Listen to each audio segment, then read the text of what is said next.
that means this is it. This is gonna be the end of the freaking case, too. 9th of January, SS Brea, Miss Pavlova's cabin. I need to scoot this over.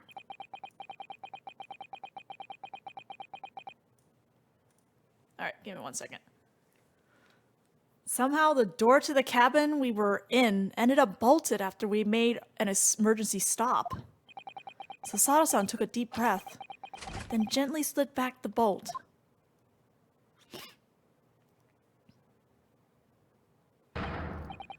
Yo! What are you doing in Miss Pavlova's quarters? Ah, you both look unhurt. Good. Double, mixed, complete 180 reactions here. Yeah, we're fine. Thank you. What on earth happened? We heard something about how we were going to collide with another ship. Yes, it appears to have been a false report, though. Oh, how did that happen? There's a dense fog outside, so it's extremely difficult to see. Someone must have thought he saw a ship ahead. The person obviously triggered the alarm, and that's why we made an emergency stop. Everything is chaos. Passengers are screaming. Crew are running everywhere. This first-class area is the only quiet part of the ship at the moment. Oh, I see. Someone triggered the alarm? Does that mean that someone pressed that button outside? Ah! You wicked intruder! Dressed in all black! You are the devil! Sorry, me? I've been called a lot of things before, but devil is a first. You opened my traveling case! How could you? What? No, we didn't touch it. That's right, Miss Pavlova. It was already open when we came into your cabin. Inspector! Yes? Arrest this man. I know he did it. He is a criminal. It is not enough that he has killed a man. Da, and he is stowaway as well. Eviction promises not to steal chicken. Do you believe? Ugh. Take him away. He is trespasser as well as everything else. Stowing away, trespassing, killing. She is right. You are devil. You hear cracking? I don't hear nothing on my end. Oh, it doesn't look good, does it? There is cell on below deck. Throw in him. Tomorrow we dock in Hong Kong. Then we give you straight to police. Wait, a cell? Please, Inspector Hosonaga, is there something you can do? This is a Russian vessel. I really have no jurisdiction here. After my last effort to appeal to the captain's good nature, I think I'm out of options. Man, this just got really dangerous real fast. This is terrible. This is a real crisis. I've got to find a solution. Immediately.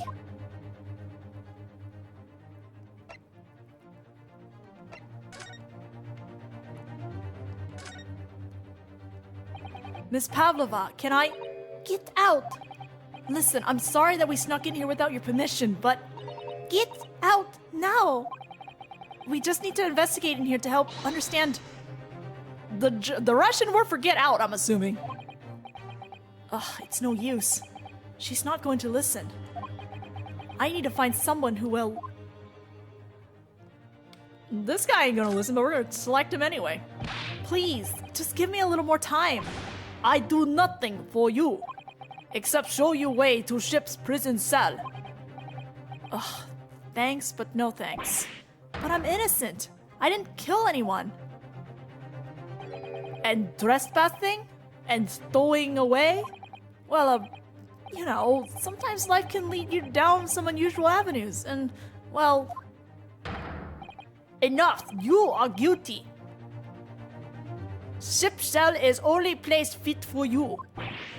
Come on, there has to be someone... Well, is it still crackly right now? Some savior to rescue me from this crisis. Because I still don't hear anything on my end. You've got yourself into a difficult situation here. And by entering this cabin uninvited, I mean.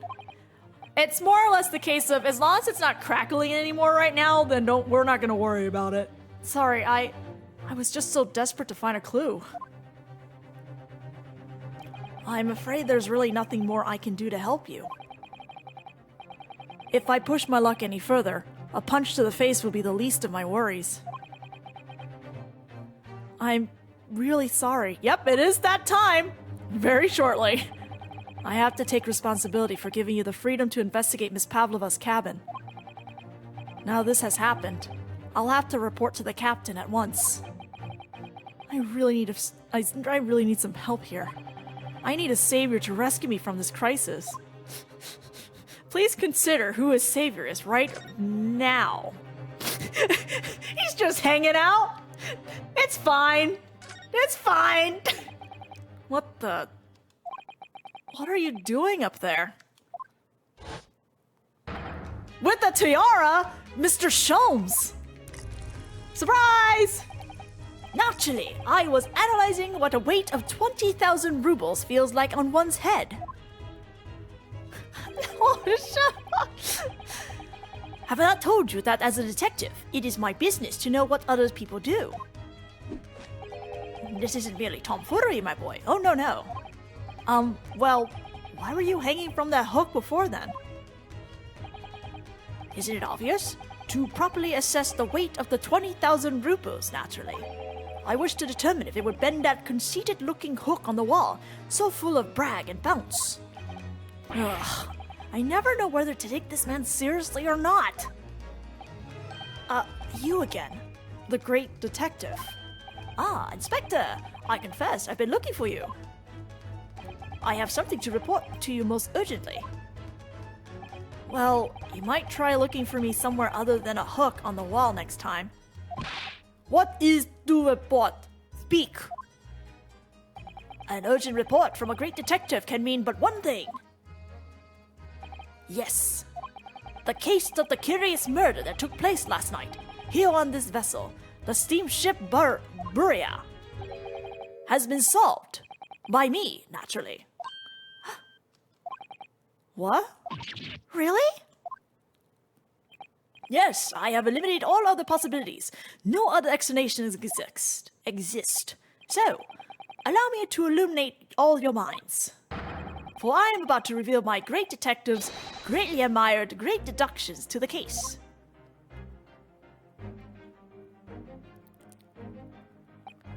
Ha! You have solved it? Even Hedgehog understands this case. We all knew who was responsible for killing student boy this morning when we found criminal in wardrobe. It is the stowaway. He has handcuffs to prove it. Okay, but you put those handcuffs afterwards. I didn't do it. The trouble is, there doesn't appear to be anyone else who could have killed the victim. Because as everyone knows, the cabin door was bolted shut from the inside. That means the culprit must be someone who was inside the cabin. Not necessarily. Yes, it's what's called a locked room mystery in detective stories. Da! Locked room! That is point! The room was locked.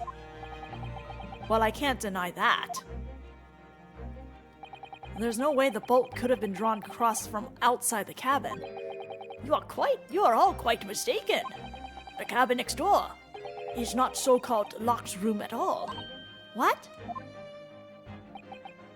Oh yes, and there is another entrance.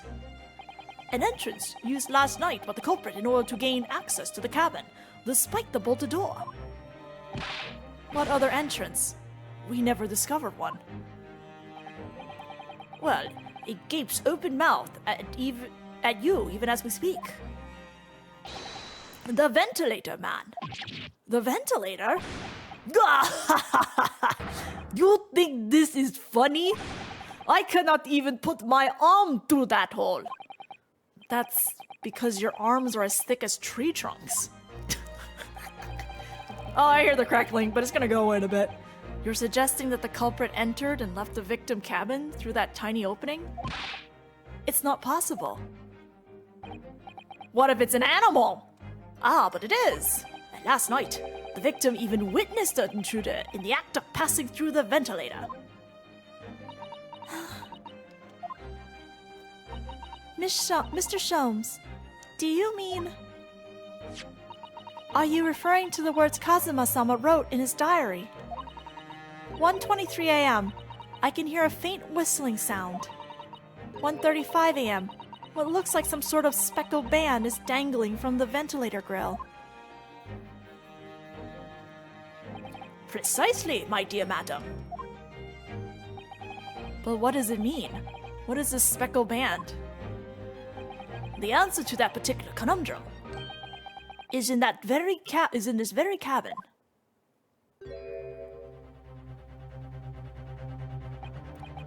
Mr. Sholmes, what are you doing? There is a distinct element of danger, but fear not, I am ready. What I am about to expose for you all is to see will shock you to your cores. Behold! Ah! What the...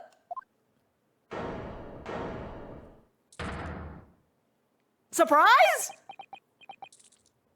Hello! Where'd that thing come from? Allow me to introduce you all to the band. The Speckle Band.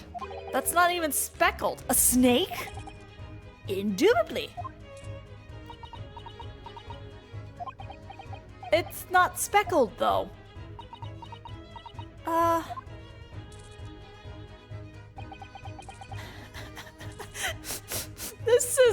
This is quite a sight out of context. Mr. Sholmes, just one thing. Pray, what troubles you? Well, that snake isn't really speckled, is it? It looks more stripy, wouldn't you say?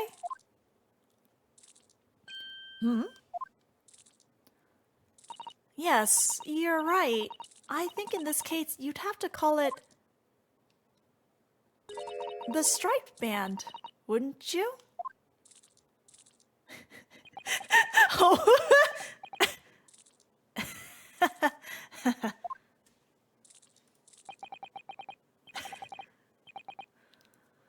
You both see and observe with distinction. However, do you not think that is precisely the trap into which the culprit wishes you to fall? Oh my goodness, really? It's a trap? How exactly? I think perhaps it is time I explain the intricacies of my train of thought. Are you ready, Miss Pavlova? I'm sorry for the young man who died, but that is all. His death is nothing to do with me. This whole thing is nothing to do with me. There are two conclusions I've drawn from the facts. Number one, last night your friend infiltrated the victim's cabin. And number two, that same friend was responsible for the victim losing his life. No. She's turned as white as a bowl of rice again. Sholmes must be right. He's hit the nail on the head. This young woman's friend killed Mr. Asogi.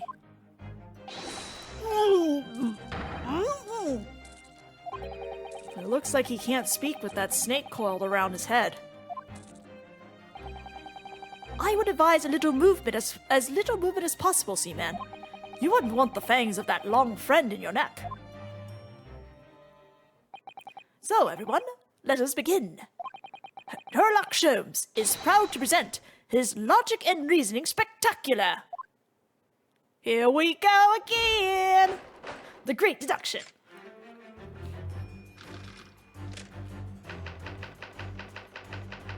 Intruder's identity. Miss Pavlova, moments ago you claimed the following. His death is nothing to do with me. This whole thing is nothing to do with me. Yet you cannot deceive yourself. Yes, when you recall those horrid events, your aching heart smarts with pain. And it is that very pain that evidence your inextricable link to the victim's death.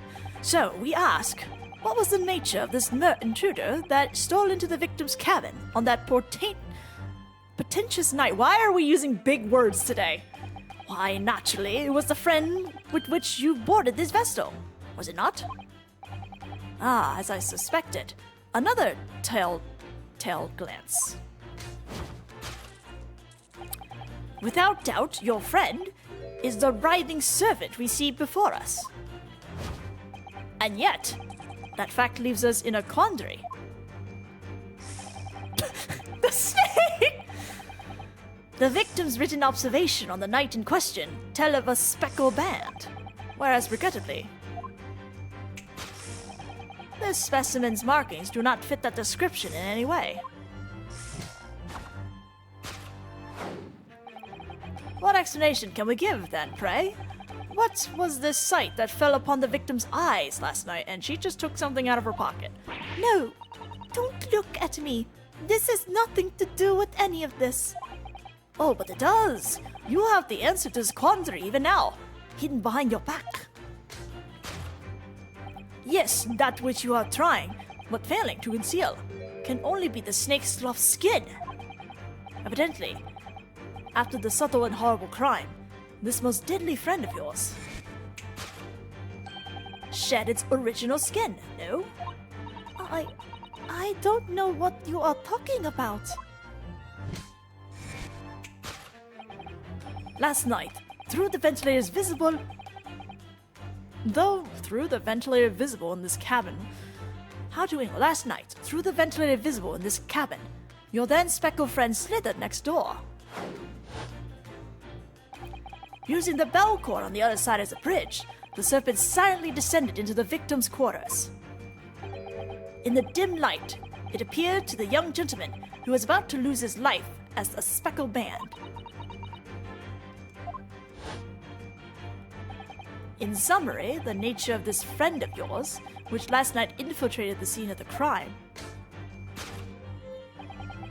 is a rare breed of snake whose markings change each time it sloughs its skin. That's not how snake skin works, but alright. A snake so dreadful, we can only imagine it would be found in the deepest depths of India. A beloved speckled snake. Fast typewriting. How Mr. Asogi died. Oh, I don't want to talk about this.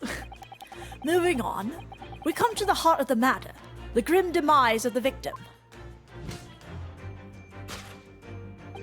How did this young man lose his life, and why? According to the data of which I have been appraised, it would appear there were no visible signs of injury.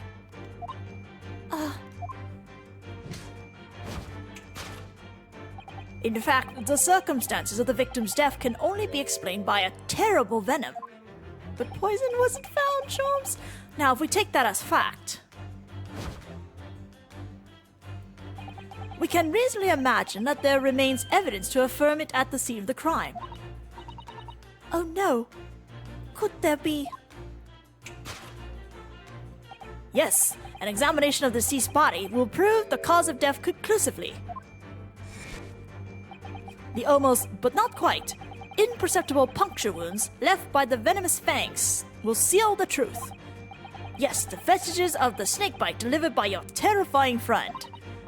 This makes no sense. It's okay, I'm also lost too, Nico. There is no point feigning ignorance, Miss Pavlova. After the incident, you endeavored to hide everything, didn't you? But now your involuntary glance betrays the hiding place you chose. That's right. You hid the evidence that links you to the victim's death in that traveling case. Whew, this is a long deduction. When we first met in this cabin, it came to my attention that your case moved periodically. Your serpent assassin was restless inside, no doubt. You You don't... It is telling that the victim made note of a low whistling sound that he heard minutes before his end. That was your signal, was not? The sound you had used to train your serpent friend. To... train? Indeed. You put the serpent through this ventilator and waited. After a period, you summoned it back with a whistle. You couldn't know if the animal had done its duty, so you would listen for signs of life next door. If the victim appeared not to have been dispatched, you released the snake once more. Do you know the snake has undergone such training? It's not true. Having slid through the ventilator and down the bell cord, the creature needed only to sink its fangs in once, and its venom would course through the victim's veins, ending his existence forever. That is the true nature of the speckled band that took the poor young man's life. There can be no doubt. My logic is infallible. My head hurts. Death by a venomous snake bite. Thus concludes Sherlock Sholmes' great deduction of the speckled band.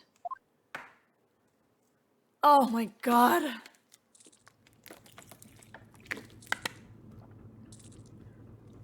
Yes, we've been stunned to silence, myself included. Miss Pavlova has trained her pet snake as a killing machine. There on the floor, you will observe a saucer of milk. The promise of food is the key to training any creature. Snakes don't drink milk! Incredible. You solved the mystery.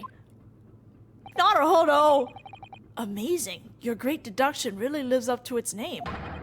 I see now why Sherlock Sholmes has become such a household name. I have drank water, by the way, if you didn't hear me. My dear man, it was nothing remarkable. As the Russians say, I could have done it with one left hand.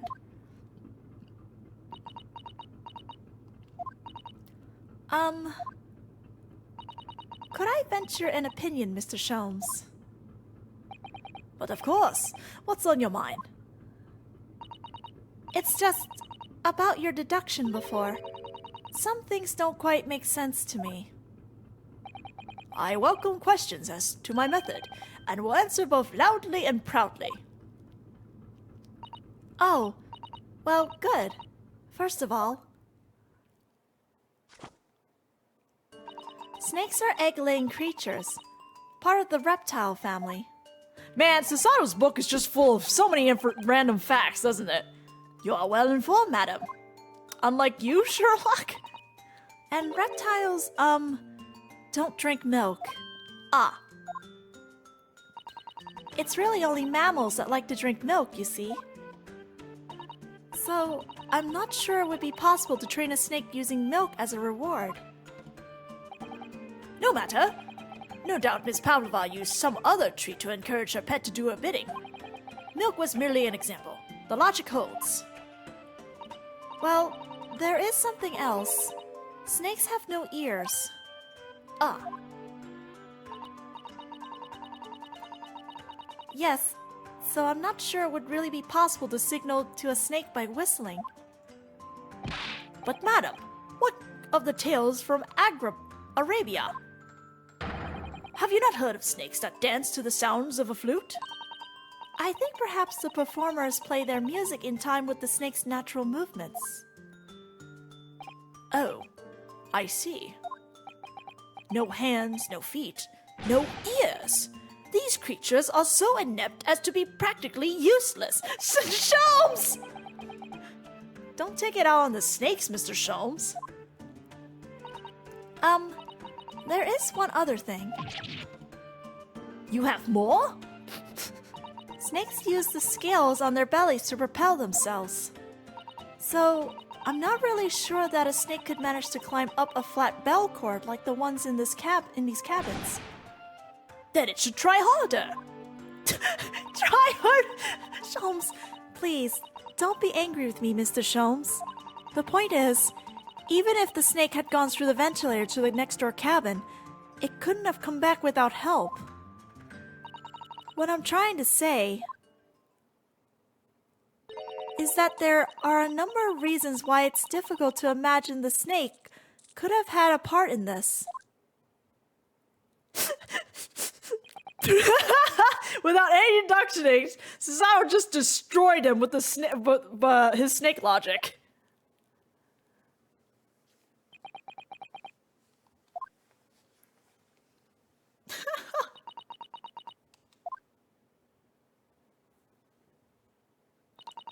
I think we need to step in and help, Mr. Naruhodo. Oh no, you don't mean... Yes, we need to modify Mr. Shome's latest deductions and turn them into the great ones they ought to be. I had a feeling that was coming. Alright, let's give it a try. Just what I was waiting for, Mr. Naruhodo. Yes, right. So, cast your eyes down to your wrist again. What? You've done it again. Your handcuffs are gone. Where did they go? Fear not. I shall see they're restored after our work is done. I really wish you'd leave them off. Now, everyone, let us begin. Herlock Sholmes is proud to present his Logic and Reasoning Spectacular. Once again, double the tap dancing. Course correction. I kind of like that it's called course correction, just a little bit. Miss Pavlova, moments ago you claimed the following. His death is nothing to do with me. This whole thing is nothing to do with me. Yet you cannot deceive yourself. Yes, when you recall those horrid events, your aching heart smarts with pain. She does have a pain expression on her face. Yes, that's true. She looks as though Kazuma-sama's death is weighing heavily on her mind. But you're not sure Mr. Soames has read her quite correctly, is that it? Could there be some other way to interpret her expression then? Let's take a moment and really look very closely at Miss Pavlova. How about this thing on her hand? Oh. Naruhodo-san, look! That looks like a very painful wound. It looks like a scratch made by some kind of small animal. And fairly recently, too. Well, whatever scratched her doesn't appear to be around here. Well, we're gonna present that for now.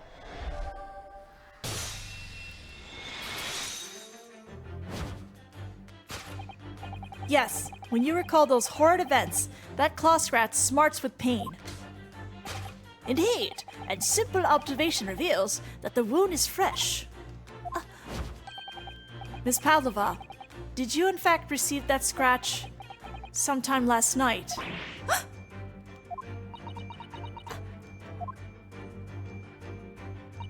When I think about the young man who died next door, I feel so sad. And when I am sad, the pain from this wound is worst. The pain of your guilt? And it is very pain, and it is that very pain that evidence your inextricable link to the victim's death. So we ask, what was the nature of this intruder that stole into the victim's cabin on that portentous night? Why, naturally, it was the friend with which you boarded this vessel, was it not? Ah, as I suspected, another telltale glance. Without doubt, your friend is the writhing serpent we see before us. It seems like that scratch mark on the back of Miss Pavlova's hand was made by this friend of hers, doesn't it? Except, snakes don't have claws, do they? No, they don't. They don't even have hands or feet on which claws might grow. Well then, if that snake isn't her pet, what is? What's the true identity of this friend of hers? We should follow her gaze, Naruhodo-san. That's where we'll find the answer. Well, how about we look at this table, and now we see a picture that we didn't see before. Look at the photograph in this frame. frame. There must be something Miss Pavlova brought with her when she ran away. This.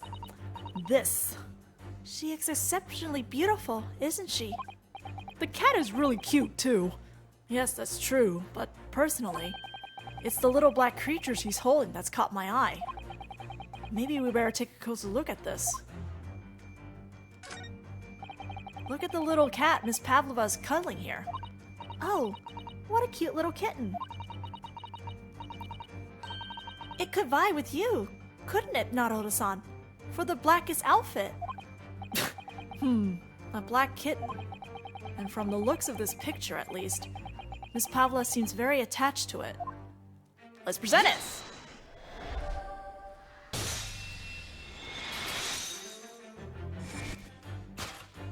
Without doubt, your friend is the little kitten we see before us. Yes, the scratch on the back of your hand makes that abundantly clear. Oh no.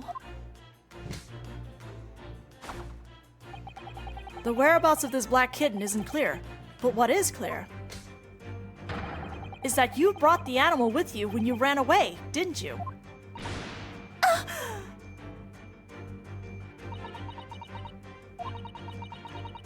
Daka is my best friend.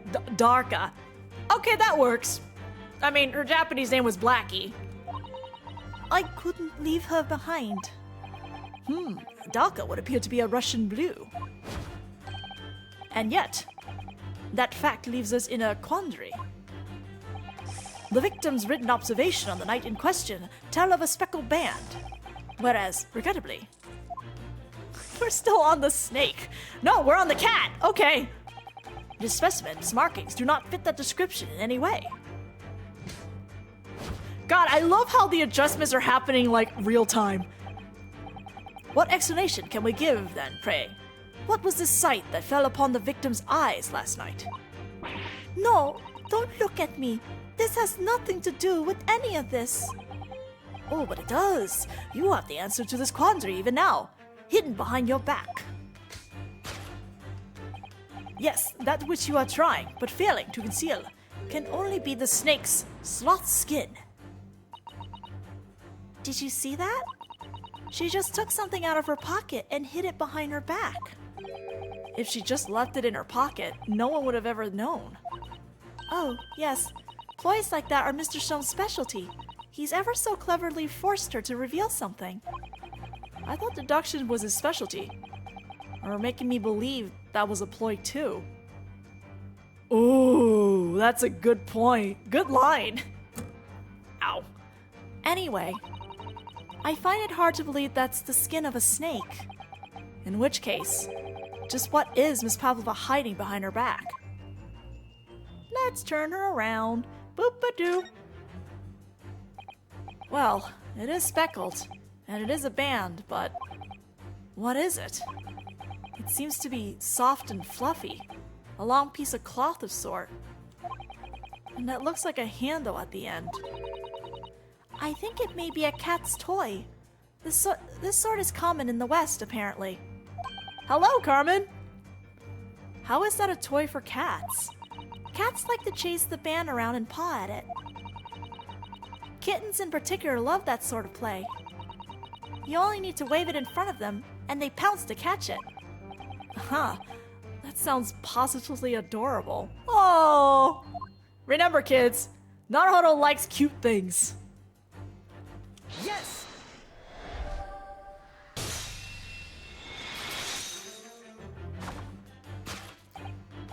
Yes, the thing you're trying but failing to conceal is, a cat's toy. Precisely, and the true nature of the now famous speckled band. Hello, Charlie. I just noticed you were in here. Oh, sorry, the fonts are like some of the fonts are the same colors. And it was this toy that you dangled through the ventilator. You waved it around, I presumed. Naturally, the victim could not fail to notice it. But why? For what reason? My dear boy, there can be only one answer to that. After a feline friend disappears through the ventilator into the neighboring cabin, Miss Pavlova attempted to use the speckled cat's toy to incite the creature to return. Ah. In summary, the nature of this friend of Miss Pavlova's, which last night infiltrated the scene of the crime, is a blithesome Russian blue breed of a cat by the name of Darka. Kya! A truly troublesome feline, young Darka is proving to be. She must be caged once found. You'll forgive us for borrowing the photograph of your pet, Miss Pavlova. Okay, Pavlova and Darka photograph. A photograph of Miss Pavlova and her friend, a kitten named Darka. The tiara she would wear on stage can also be seen.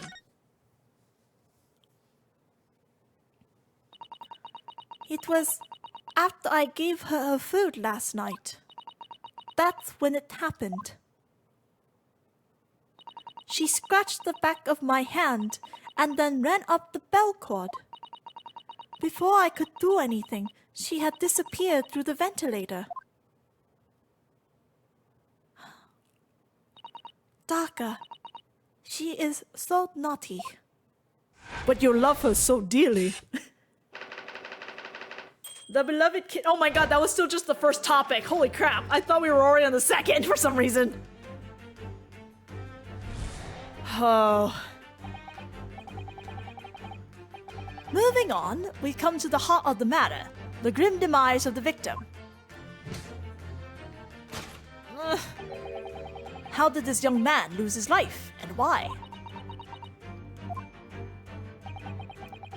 According to the data of which I have been appraised, it would appear there were no visible signs of injury.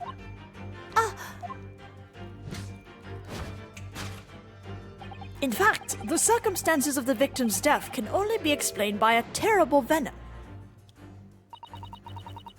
Mr. Sholmes says what Mr. Sholmes says is true. There were no signs of a wound anywhere on Kazuma-sama's body. That's right, but Mr. Sholmes seems to be unaware of one very important detail. Kazuma wasn't poisoned. Yes, it would seem so. Let's give him the information he's missing now. Let's give him the autopsy, if I can figure out where it is, this one. Yes! Well, post-mortem is not really an autopsy, is it? It's just post-mortem report. It's not even a proper autopsy. In fact, the circumstances of the victim's death can only be explained by the post-mortem report. Ah, yes, I knew it was one or the other. His neck was... Indeed, the breaking of the cervical vertebrae is fatal. Only that Goliath would be strong enough to survive that. Seaman Stroganoff isn't some immortal freak, you know. The jury is out. Anyway, we have on good authority that the victim's neck was broken. Now, if we take that as fact, we can reasonably imagine that there remains evidence to affirm it at the scene of the crime. Oh no, could there be... Yes, the examination of the deceased body will prove the cause of death conclusively. Kazuma died because his neck was broken. In other words, he was probably struck by something. Or someone. Yes, that's a distinct possibility.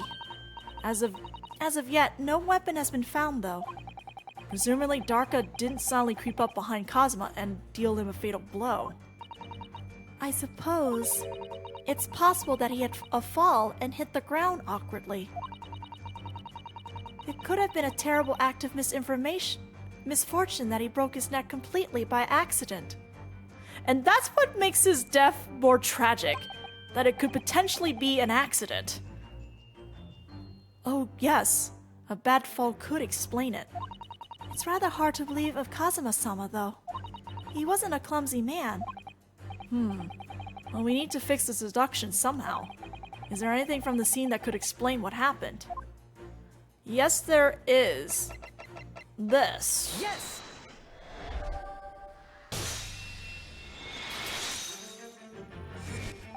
Yes, an examination of the mark on the floor will prove the cause of death conclusively.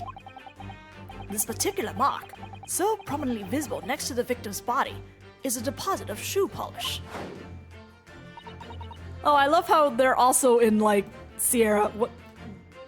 flashback color. Shoe polish. Indeed. Positively identified by a little analysis device I constructed, which I carry now as a matter of course. Beeswax, tallow, and dye were my results, the undeniable ingredients of shoe polish.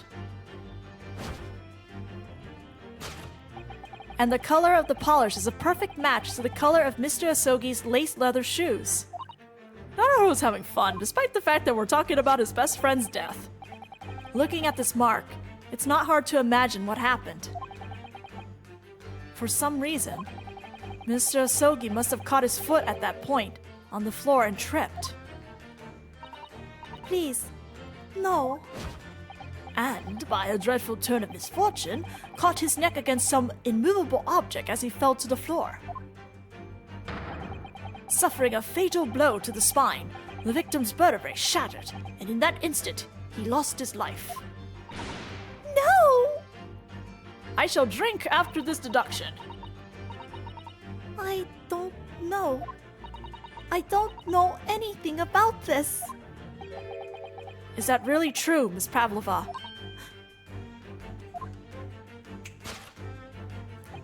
What about the evidence left at the scene where Mr. Asogi lost his life? Yes, the facts are as clear as day to me. You did all you could to conceal the incriminating evidence. But now your involuntary glance betrays the hiding place you chose.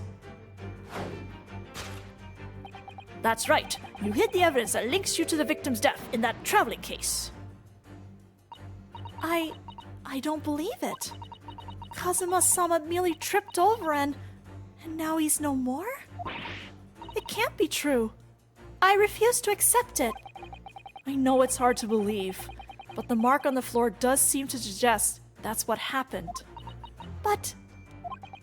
And if this part of Mr. Shom's deduction is right, Miss Pavlova is trying to hide some evidence that would prove it. Here in this cabin, somewhere in the direction that she just cast her eyes. Where, I wonder? Let's have a good look around. The answer must be here somewhere. I'm gonna examine the briefcase anyway. This is where Miss Pavlova hid her friend. That's right. And it wasn't a snake after all. No, it was that little kitten she calls Darka. Not that it's anywhere to be seen now. It seems to have let itself out of the case and gone exploring. I expect it's wrapped itself around someone's head somewhere, trying to make a new friend. Either that or it's scratching their hand to pieces. The point is, where has it gone to? Good question. But not what we need, so let's look at the trash bin instead. This is a waste paper basket. Perhaps all the first cabins have them. But Miss Pavlova only started occupying this cabin late last night. Presumably there's not much rubbish in there yet. But if we check... Oh, what's that? It's a broken piece of glass, isn't it? Yes, it is. And I feel like I've seen it somewhere before. If it looks familiar, perhaps it's more than your mind simply playing tricks on you. Can I present this? Wait, Yes! Okay. I was worried there. I was like, I was going to present the little thing inside, but this works too. That's right. You hid the evidence that links you to the victim's death in that waste paper basket. Here we have a fragment of some intricate glass object. It would seem one that has a familiar air, in fact. Precisely. We found another piece of the broken glass on the floor in Mr. Asogi's cabin. And as you can see, the two pieces fit together perfectly. Oh no. So, Miss Pavlova, shall we consider what this tells us? Why would it be that part of this glass object, which was evidently broken at the scene of the victim's death, should be found in the waste paper basket in your cabin? No! You're well acquainted with this glass bell, are you not? I don't... I don't know. In that hush Russian accent of yours won't save you this time, dear girl. Why? Because we have conclusive evidence linking you to the bell in question. What? Take it away, Mr. Naruhodo. Yes. The evidence linking Miss Pavlova and the little glass bell, that would be this photo, yes? Yeah, yes! Sorry. I didn't mean to say yes along with Mr. Mark. If you look at this photograph, you can clearly see, hanging from Darka's collar, the very glass bell in question.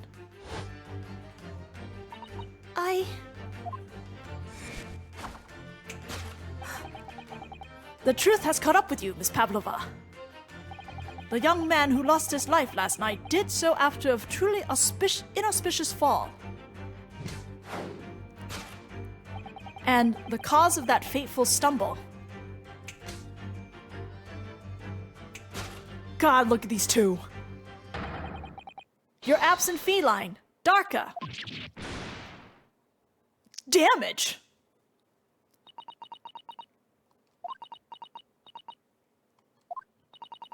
Looking at someone. Fine, trash is the solution to all problems. I couldn't tell anyone. I'm sorry. Death by tripping over a cat. That is the saddest death. I don't know if I'm happy about this fact or not.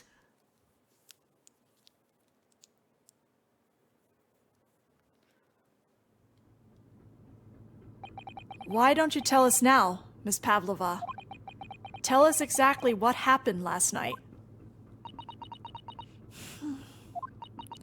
It was a little after 1 in the morning. It was so late, but I hadn't had time to feed Darka, so I gave her some food. And then, all of a sudden, she scratched me and jumped out of my hands. People do say that cats become very anxious and nervous in new environments. She was so fast, she disappeared through the ventilator before I could stop her. And that is how you acquired the rather nasty wound on the back of your hand, I take it. Yes. And I had read the, rules on the wall. I knew that I was not allowed Darka with me. Yes, modern science suggests that animals can carry infectious disease. It's a precaution, really. So I listened and listened, trying to hear if there was some noise in the next cabin.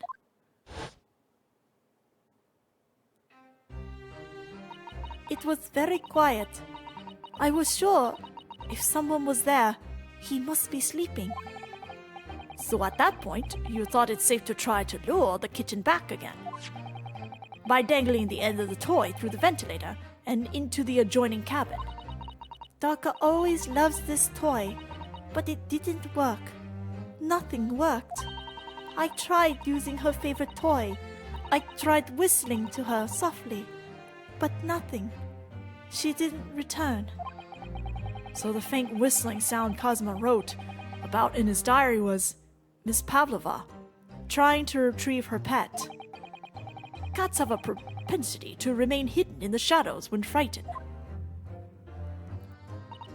Yes, so there was nothing else I could do. I just had to wait until she had calmed down. But then... Oh.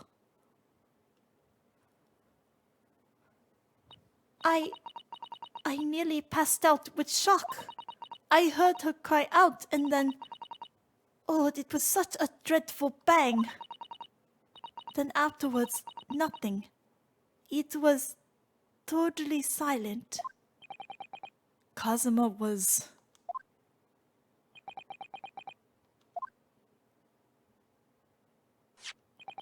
From the appearance of the brown mark on the floor, it seems likely that what you heard was the victim stepping on the glass bell and tripping up. The SS Brea is a large vessel, but even she can pitch and roll violently without warning. If Mr. Asogi was already off balance as a result of the ship lurching when the kitten got under his feet. Kitchen. The combination of unfortunate factors could easily have caused him to fall over. But what became of the kitten afterwards? Where's the kitten now? In the end, I managed to get her to come back through the ventilator. Yet Daka is nowhere to be seen. I must have forgotten to lock my case, and now she disappeared again. Gracious, that cat is as insufferably restless as I am. Well, he knows something about himself, at least. When I woke this morning, I heard that a young man in the cabin next to mine had died, but I couldn't bring myself to tell anyone what had happened. I was too scared. Scared that they would send me back. Oh, hold on a minute. What about the snake? You're right. Where is it? If the snake isn't your friend, Miss Pavlova, then whose is it? Whose is it? And where did it come from?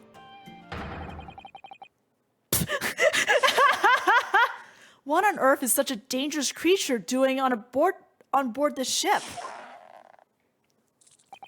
Oh, I didn't say. Snake is my friend. His name is Prosko. What?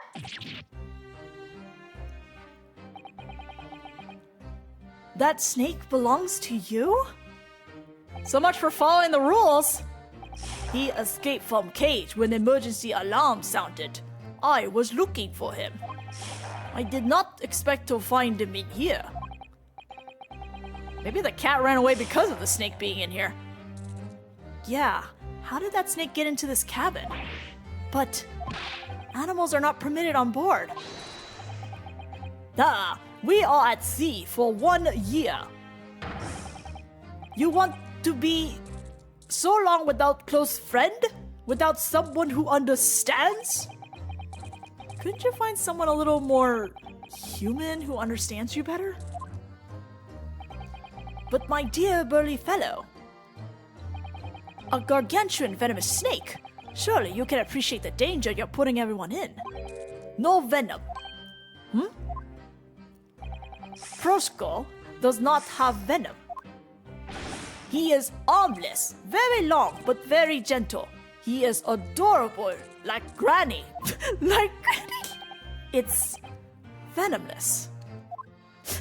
Sherlock's world is falling apart about snakes. Yes, now he is hungry, so he is in bad mood. But once I feed him, you will see big smile. And you feed him what? Milk, I suppose? Ha! Like they say, they milk chickens? Ridiculous. Snakes that drink milk are only in stupid stories. Prosko eats mouses.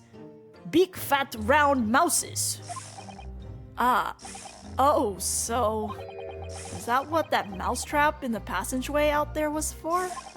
Of course. How else can I catch my friend's favorite food? Nothing says top of the food chain like the look in their eyes right now. Sherlock is destroyed. It refused to drink milk. It can't hear a whistle. It can't climb up a bell cord. And it's not even venomous. How the deuce does something so inept land a starring role? It's not my fault. I did not make up stories. My Prosko is nothing to do with this incident. This is amazing. So that's what happened.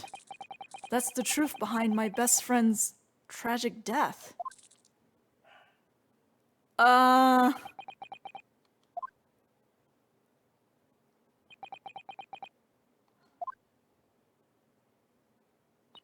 I can't remember what the snake's name was in the Japanese version right now. But also, this is awful. Miss Pavlova. I understand the difficult situation you found yourself in, and I do sympathize. But please remember this. A young man lost his life. If you're going to attempt to cover up your guilt with lies, then no matter what the circumstances, I cannot forgive you. But what are you talking about, Miss Mikotoba? What lies? Miss Pavlova just confessed everything. Did she? It was just a series of unfortunate events. An accident.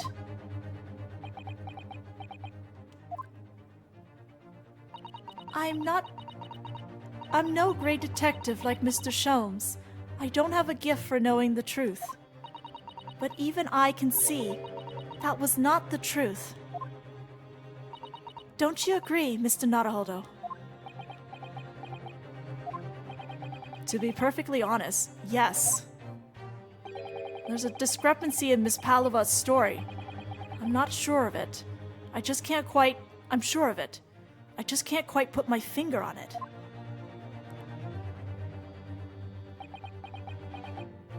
Things are about to get more and more despairing. I confess, I was intending to let Scotland Yard deal with any outstanding issues on the matter. Oh. I am only present here for a very specific reason. The truth is, you, Mr. Naruhodo, are simply a distraction. Wow, thanks! A distraction? I do hope you've not been finding your shackles too uncomfortable. Oh my god, thanks! Not again. When did he do that? Also, why am I shackled? We've already been proven we didn't kill him! Especially as they're on your wrist as a result of my intervention. I was rather hoping I could resolve matters before we made our next port call. Wait, distraction meaning like he just kind of used me for the... Oh my goodness. You were, Mr. Sholmes? Yes, but I overlooked one important detail. The deceased young man was a very close companion of yours. Was he not? Things are about to hurt. Yes. Kazuma was my closest friend. I owed him my freedom, even.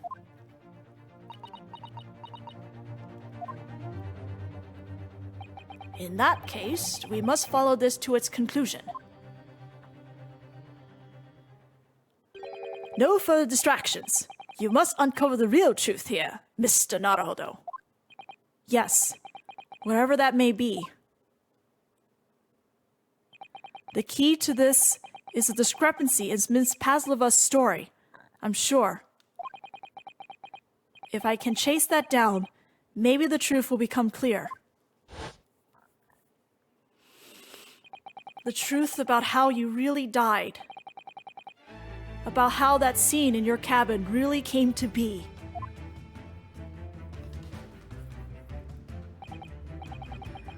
All right, I'll see what I can do. Excellent. Thank you, Mr. Naruhodo.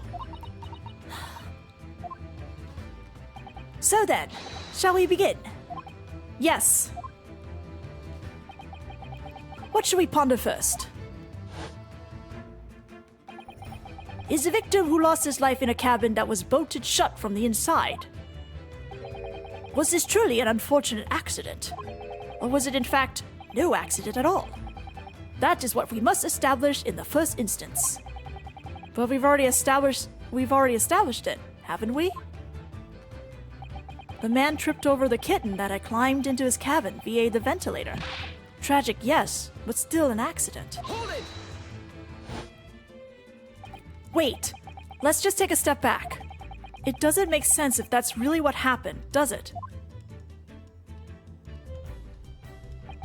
I'm going to have to ask you to spell it out for me, I'm afraid. Yes, it's starting to take shape now. There's a clear contradiction between the facts and Miss Pavlova's story here. The evidence is right there in Cosimo's cabin. It's undeniable. His death couldn't possibly have been a mere accident. Really? Let us show our hand, Mr. Naruto. Time to present the evidence. The evidence that proves unequivocally that the victim's death was no mere accident. Shit, what was it? I actually don't remember what I'm supposed to present here. This! Yes! What point are you trying to make with that evidence? Oh! I'm starting to see how Cosimo's death really happened, I think. Oh no, that wasn't it.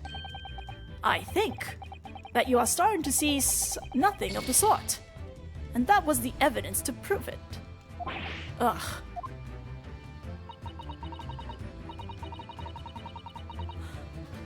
Right. There was something up with his hands. If it was no accident, then what should we be looking for? What we should be looking for is one of two things. I'm thinking ahead. Either the absence of something you would expect to find at the scene of an accident, or the presence of something you wouldn't. Most compendiously put, my dear madam. Ah, I see. I confess you're rather languid. I see doesn't fill me with confidence, Mr. Naruhodo. Don't worry, Mr. Naruhodo. I believe in you. Well, more than Mr. Shom does, anyway. Yes, it's starting to take shape now.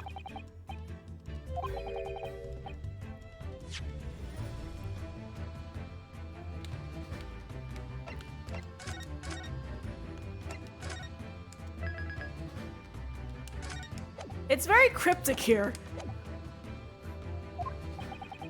His death couldn't possibly have been a mere accident. Okay, we already read that. Let's go. I can't investigate the bed yet. I've been trying to every time I go into the room, but it won't let me.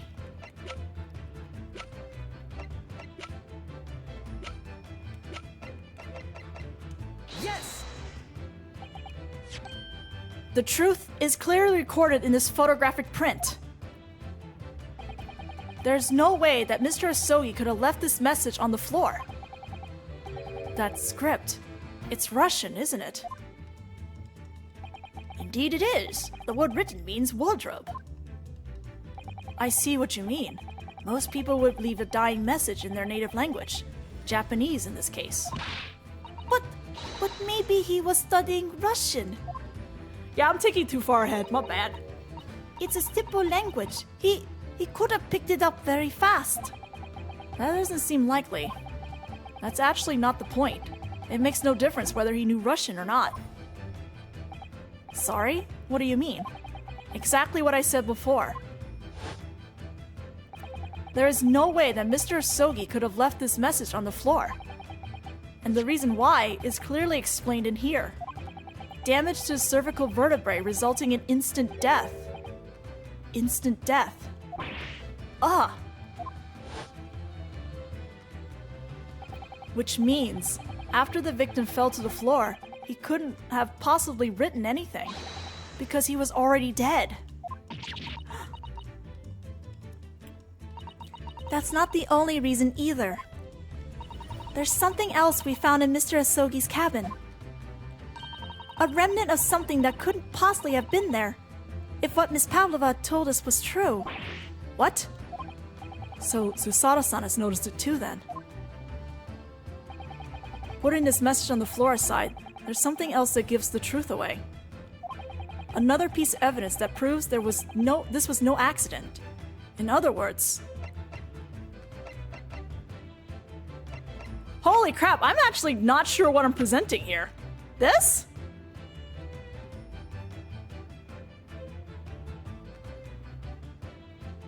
Yes! Yes! I think. Okay, we're going. The bell is all flattened! Because it's an illustration! This piece of broken glass next to the mark on the floor.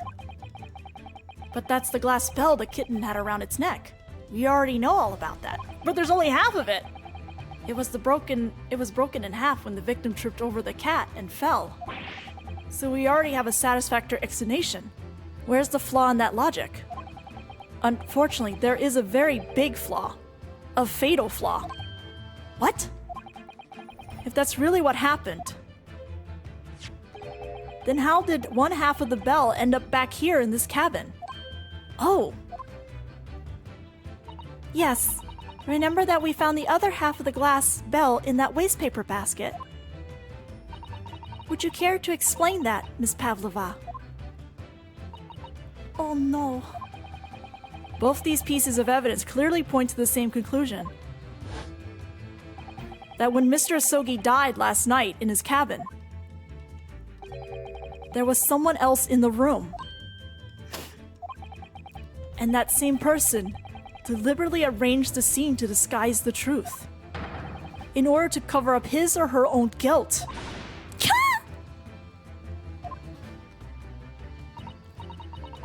Yes, there was someone else present in Mr. Asogi's... You are wasting time! Someone else was there? Da, of course, we know this. What are you talking about? Oh, right, we were there. Bolthead was bolted shut from outside. There was no way in or out. Oh, yes. We can explain that, though. And only other person in cabin when young student died was you. Yes! I'm sorry that yes. That was kind of hilariously, unfortunately timed. It's true. I was in the cabin when it happened. You were shut inside the cabin wardrobe, to be precise about the details. But I don't know Russian.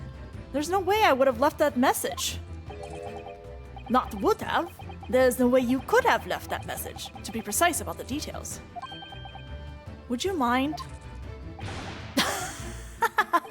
Oh, forgive me, my dear fellow. Aww, I kind of miss Naruhodo telling him to shut up in the Japanese version. As I was saying, the person in question wrote the word wardrobe in Russian on the floor. Also, why would Naruhodo write wardrobe? In an attempt to incriminate me for the crime, even though I had been asleep in there the entire time. And then, the same person picked up the broken glass bell that had fallen to the floor, for fear of it becoming evidence that would show how Mr. Asogi really died. But why wouldn't this person have taken all the pieces of the bell away? Leaving half behind was always going to raise questions. Yes, well, It was past 1 o'clock in the early hours of the morning. The cabin would have been quite dark. I'm going to take a drink of water. There's been a lot of talking.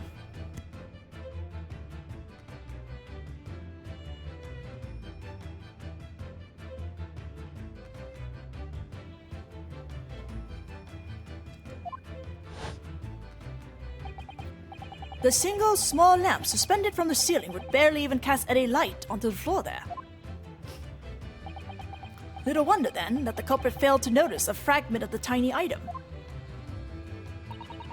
You all suspect me, don't you? Well, okay, the snake has chilled off. Seaman Stroganoff. Nina is woman of sea. She is daughter of strong sailor. 2 years ago, they noticed her dancing skills and she went away to join ballet company. But before, she was dancer on this ship, a member of ship's band. So you're all in cahoots. You do not accuse ship's angel of being criminal. Ah, so that's it. You say that when young student died, Nina was there in his cabin. But that is not possible. I give my tooth. Well, this is almost interesting. And why would you give your tooth, pray? How can you be so sure? You are a great detective. You should know. Look truth in eyes. Cabin bulkhead was bolted shut from inside. Nobody could go into cabin. Not Nina, not anyone. Or you want to tell me that killer can walk through locked doors? Niet, impossible. Ugh, he's right. But wait, I read about this in detective stories. People often tie thread around door latches so they can open and close them from the outside. Thread? Are you stupid? These bulkheads are not barn doors. Certainly not. These are watertight doors, as one would expect to find on any modern steamship. Constructed of heavy steel, with not a gap in sight, no thread or needles or magnets could have been used. No, of course not. I thought so too. But Mr. Naruhodo suggested it earlier, so... Wow! Susato-san! How could you shift it onto me like that? So Seaman Stroganoff has a valid point. The cabin door couldn't have been bolted shut from the outside. Not necessarily. What? I put it to you that I could bolt this cabin door without laying a finger on it. And in this very cabin, we can see the traces of the method I have in mind, having been used before. I don't believe it. Well, Mr. Naruhodo, I believe you know what I mean, don't you? A way to shut the bolt of the cabin door from the outside. One way does spring to mind, yes. Do you really know what Mr. Sholmes means, Mr. Naruhodo? Yes, and so should you. Because we've seen it happen. Indeed we have. So, would you care to do the honors, Mr. Naruhodo? Point out the telling signs of the method that was used to slide the cabin door bolt across from the outside. Bookshelf, bookshelf. Yes! Look at the bookcase there. See how all the books and things on it have toppled over? That must have happened when the ship made its emergency stop before. Yes, that's right. It's a very powerful vessel, after all. When the engines are thrown into reverse, a violent jolt goes across the entire ship. Any small objects that aren't fastened down are bound to fall over. Thanks for the posture check. I believe... Yes, it's what's known as the force of inertia, acting on the objects. Is there nothing Susato-san doesn't know? Or that isn't in her book, at least. Or that isn't in her book, at least. She's got everything in that book! Well, whatever it's called, the same force that pushed over those books on those bookcase also made something else in this cabin move. The bolt on the cabin door. Ah! It was very obvious just after the emergency stop that the ship made earlier. We had come into this cabin not long before, and we hadn't bolted the door. But then...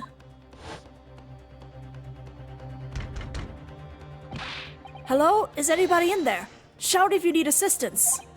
Oh, that sounds like... Inspector Hosonaga. Oh, yes!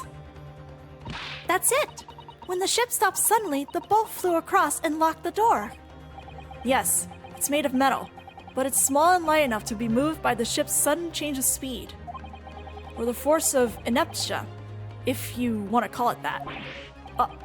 He called it inertia. Are you trying to say that last night, after Mr. Sogi was killed?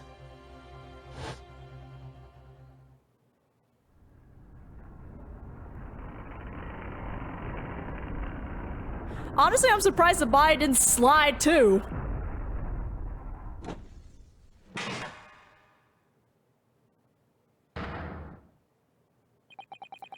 The SS Brea made another emergency stop. And we got proof of this. When I woke up this morning and looked around the cabin, I thought it looked a little odd. All the books on the shelves had toppled over, and all the ornaments... It was almost as if someone had run their hand across the shelves and deliberately knocked everything over. Not to mention the stuff on the table. Oh yes, I remember that. And I stood them all up again, didn't I? Then when we came into this cabin, we were surprised to see the same thing in here. All the books and everything had toppled over, just like in Mr. Asogi's cabin. Oh my!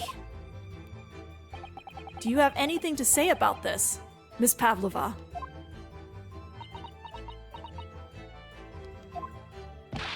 Are you out of your mind? You say Brea made emergency stop? It does seem a little far-fetched. How could that possibly have happened? Unless you're saying that the culprit is actually someone from the engine room. Oh, it is simple enough. Are you forgetting the button in the passageway outside? Used to trigger the emergency alarm. Oh yes, of course. There was a notice, wasn't there? Telling you only to press the button in times of emergency.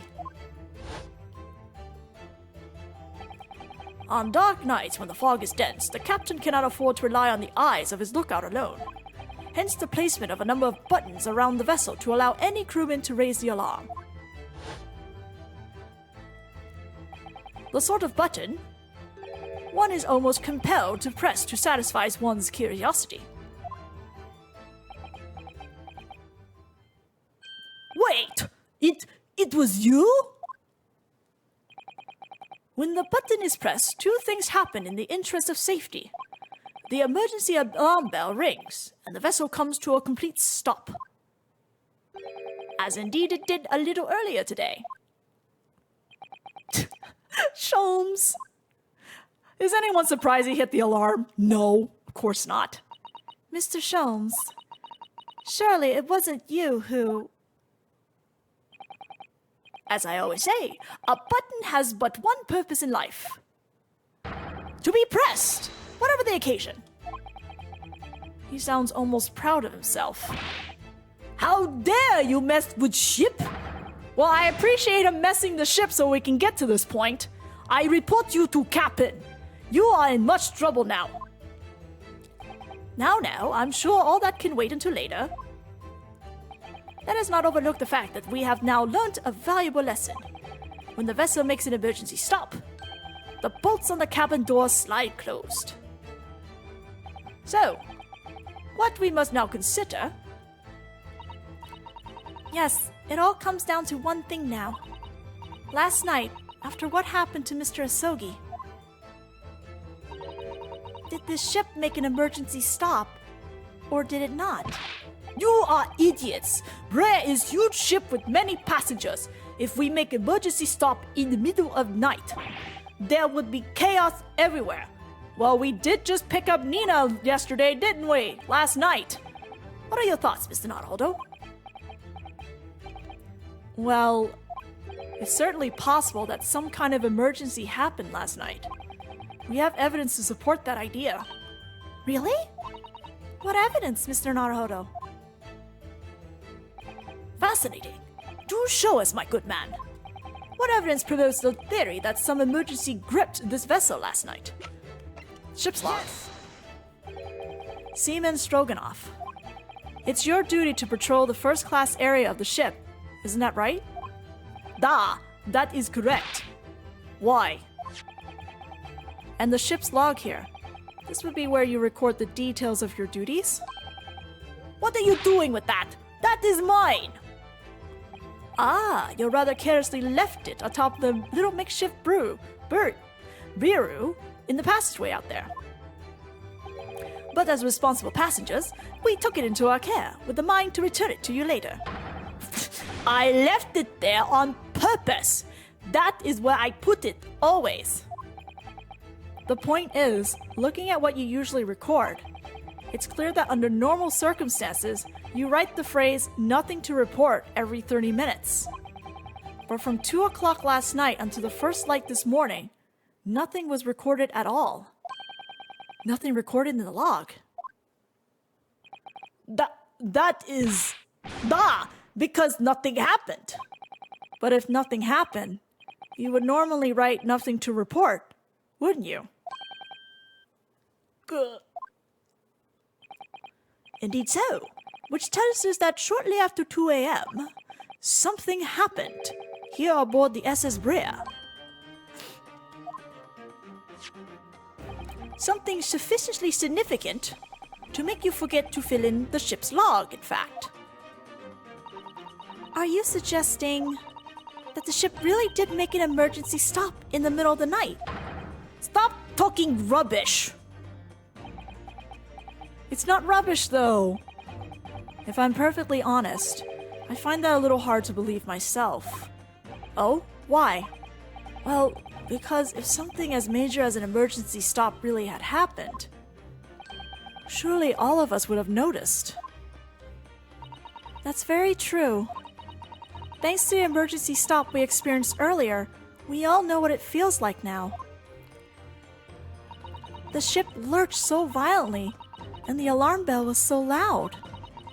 I can't imagine that anybody would sleep through that, even if it happened in the dead of night.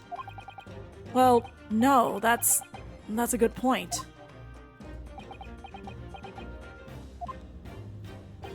What of the throbbing? Sorry? What do you mean? Your head, man. The throbbing of your head since this morning. We have all suffered with it. Oh, yes. I have had a headache, you're right. In fact, I haven't been feeling myself since I woke up today. Nor have I. My head has been feeling heavy ever since dawn. Yes, you've all been afflicted, haven't you? Just as I suspected. He's right. My head's been throbbing today too. And since eating dinner yesterday evening, everything has felt sort of hazy. I can't really remember anything that happened after I climbed back inside the wardrobe. Then the first thing I noticed this morning was the throbbing pain in my head. I think you've been drugged. I think everyone's been drugged. I had already been dragged out of the wardrobe and had those handcuffs put on me by that point. Why didn't I wake up when all that was happening to me? Tell me, Mr. Naruhodo, you boarded this vessel as a stowaway, didn't you? Oh, well, yes. Sorry. The stowaway class of accommodation doesn't usually include meals. What did you survive on? Oh, well, Kazuma looked after me. He was always happy to share his meals. So you enjoyed some of the whole roast chicken dish that was served yesterday evening, I take it? Yes. In fact, I had all of that. Kazuma wasn't fond of chicken. Oh, really? So the victim didn't eat any of the chicken at all? That's right. He didn't touch it. Is that relevant? Oh yes, that's very relevant. My dear fellow, does that not strike you? Oh! Mr. Sholmes, do you mean to say that there was something wrong with the chicken? I do. No. Really? Is that really true? The meal prepared for the passengers last night had been tampered with. Tampered with by the addition of a sporific, designed to induce a very deep slumber in those who consumed it. A sleeping drug? Do you mean whoever did this laced every meal with a sleeping drug so no one would notice the ship's emergency stop? Mr. Naruhodo, of course that's not what Mr. Sholmes means. What a far-fetched idea. What if it is? Precisely. Lacing every meal of every passenger on board with a sporific drug would certainly be impossible. Unless, that is, every single member of the crew was a conspirator. What? Mr. Sholmes? Well, seamen. Eh? I'm sorry to say that any more deception in this matter will go and get you nowhere. If you refuse to talk, there would have to be inquiry made through the shipping company, of course. And were that to happen, every member of the crew, and the captain himself, would be hauled over the coals for aiding and abetting a renegade.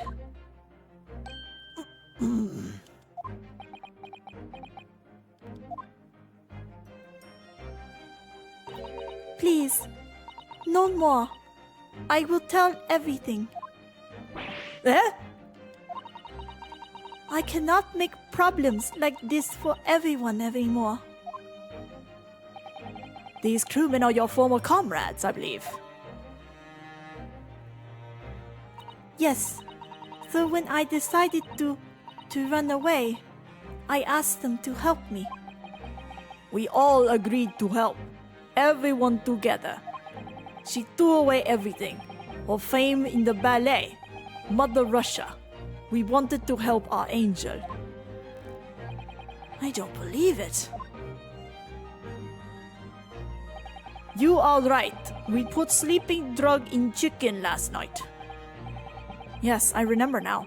I did notice chewing on a lump of something strange and bitter at one point. Da! We could not make all drug. How do you say dissolve? Ugh. Talk about heavy seasoning. At midnight, in waters near Shanghai, we brought our angel on board. She was helped by a comrade on shore with small fishing boat. While all the passengers on the SS Bria slept soundly. Thanks to the almost magical effects of the slumber-inducing poison their evening meals had contained. So, if that's what happened, the only people awake on the ship last night were the crew, people who disliked chicken, and the newly boarded passenger, Miss Pavlova. And that means it would have been possible for you. You could have used the emergency stop trick to lock Kazuma's cabin door.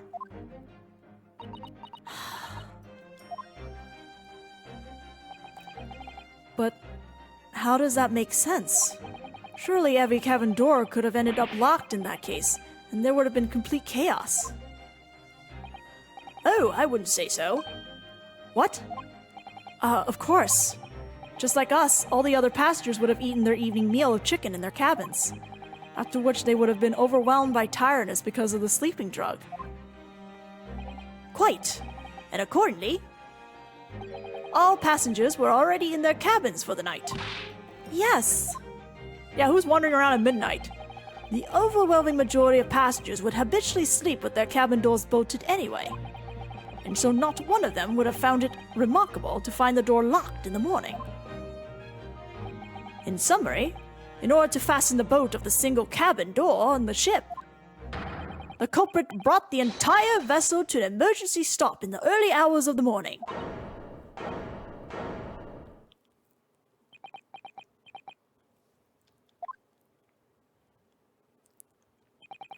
You have talked long time and said many things. What is point? The point is what I said earlier. There was somebody else present on the scene when the victim lost his life last night. Someone who left a message in Russian on the floor in an attempt to incriminate another. Someone who tried desperately to hide the broken fragments of glass that would reveal the culprit's identity. And someone who abused the ship's emergency stop procedure in order to lock a door. All told, a busy night. But... I don't know about any of this. I am just a little girl. You like to speak with your long English words and explain your clever ideas. But I am sailor, and sailors don't listen to long, boring stories. We don't believe. Sailor like me, we trust only what we see with our eyes. Well, all right then. A laudable trait. What? I am quite of the same disposition, my good man. Observation to me is everything. Mr. Naruhodo. Oh, yes? Do you hear it? The accusatory cry of guilt in the wind. What accusatory cry of guilt? Sorry, you've lost me. Proof of involvement, man. But you can't hear such a call with your ears. No. You must hear it with your eyes, for observation is the best of all deduction. What are you talking about? I believe the time has come for one final logic and reasoning spectacular to expose the truth. So, Mr. Naruto, your assistance, if you please. With what exactly, Mr. Sholmes?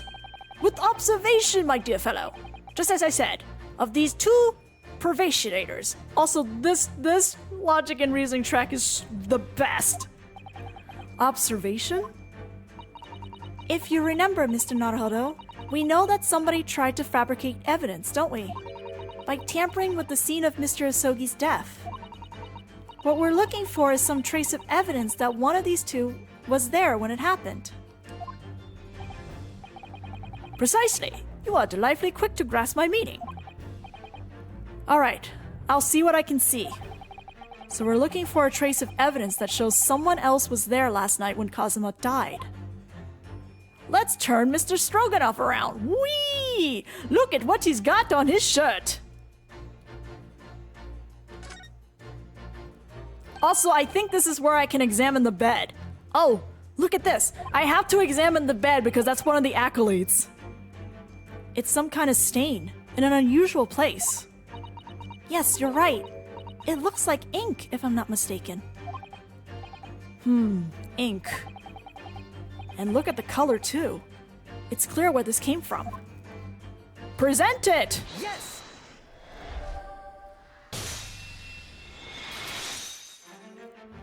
Seaman Stroganoff. You seem to have quite a large purple stain on the back of your white uniform there. Eh? Yes, I don't know where the dirt comes from. An untidy seaman. So nothing in particular comes to mind about the stain. What are you trying to say? It would appear that the significance of this stain has escaped your attention, seaman. Allow us to make it plain. It's a very large purple stain on the back of Seaman Stroganoff's uniform. And I think what made it is clear. Indeed it is. So, Mr. Naruto, present the evidence that proves it. My pleasure. Alright then. The evidence that proves what the stain on the back of Seaman Stroganoff's uniform really is. The photo? I think it's the photo. I don't have anything else, right? Yeah, I don't have anything else. Photo! Yes!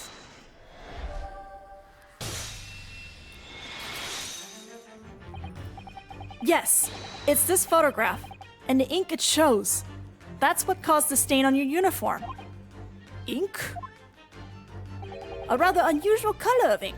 Purple. Ah, the penny drops. At last. Now you see the significance. The Russian word on the floor next to the victim's body was written in purple ink. And the stain on the back of your uniform is ink of exactly the same color.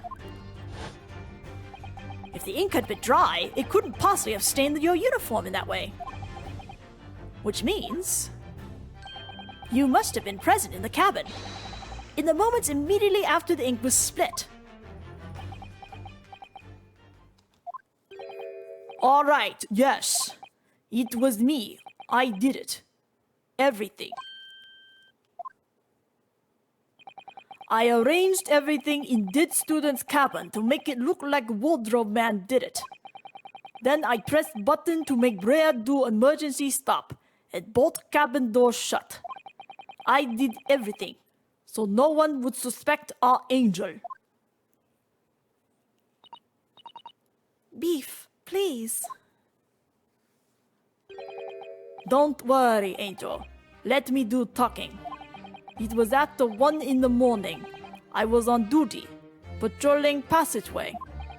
Then our angel came to me. She was white like sheet. Biff, please, you must help me. The patch is the key to solving the mystery. I went with her. The door to cabin number 1 was open. When I looked inside, I saw student boy on floor. What happened here?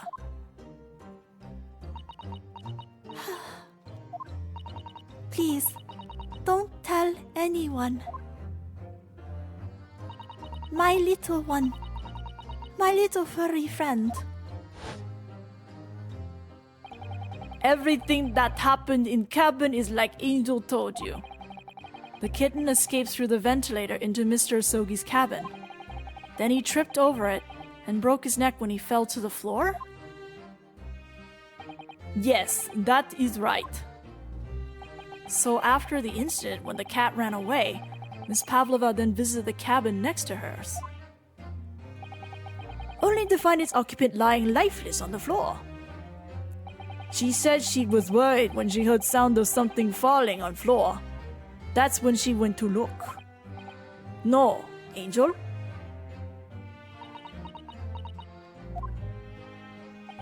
The door was not locked, so she opened to look and you already know what happened after. There's just one thing, if you wouldn't mind. What? When you went to Mr. Asogi's cabin, Miss Pavlova, was he already dead? Why? I already told you. When Nina opened door of student's cabin, I was asking Miss Pavlova.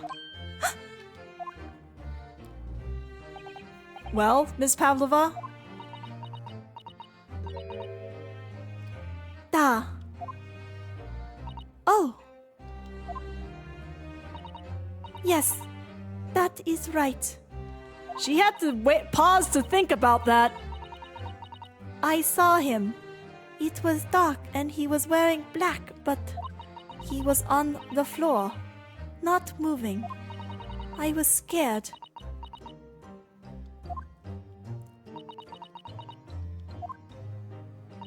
I understand, and I believe you. I don't! So is that finally it now? Have we discovered the real truth about Kazuma's death at last? Ah, something very nearly slipped my mind. Oh, Mr. Sholmes? This photograph. Yes, I took this myself, you know. The cause of death was a broken neck, and therefore the victim died instantly. And unfortunately, the unfortunate incident precipitated these events. A kitten on which the victim stumbled. However, if those are the facts, there's one particular area in this photograph that seems to me somewhat unnatural. What do you mean unnatural? What are your thoughts on the matter, Mr. Naruhodo? Huh? Oh, well... If Kazuma tripped and fell, and by some terrible stroke of bad luck broke his neck, which part of this photographic print seems unnatural? Okay, I'm gonna be honest. Not knowing what's going on, if you just started doing this would be hard to figure out. Like, I don't think anyone would have guessed that this is the thing that you need to pick. Yes!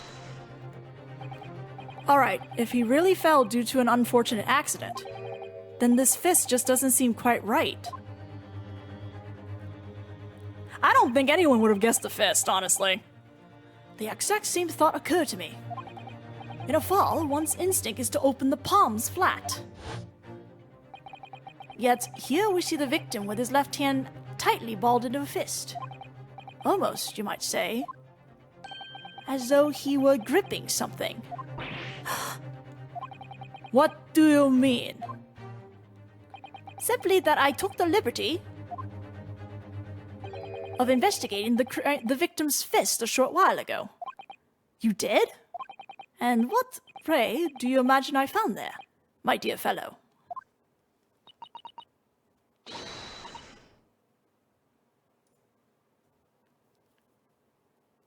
Mr. Sholmes, show us, please. Why, of course, my dear madam. Would I keep you in suspense? Yes, yes, you would. There we go. This is what I found. Oh, a crescent moon with a gemstone in the middle. Yes, you're right. A crescent moon. It's very pretty. But what does it tell us? It tells us nothing. Nina doesn't think so. I'm not so sure. That crescent moon looks... It looks familiar somehow. I'm sure I've seen it somewhere before. Observation, Mr. Naruhodo. That is the key. What?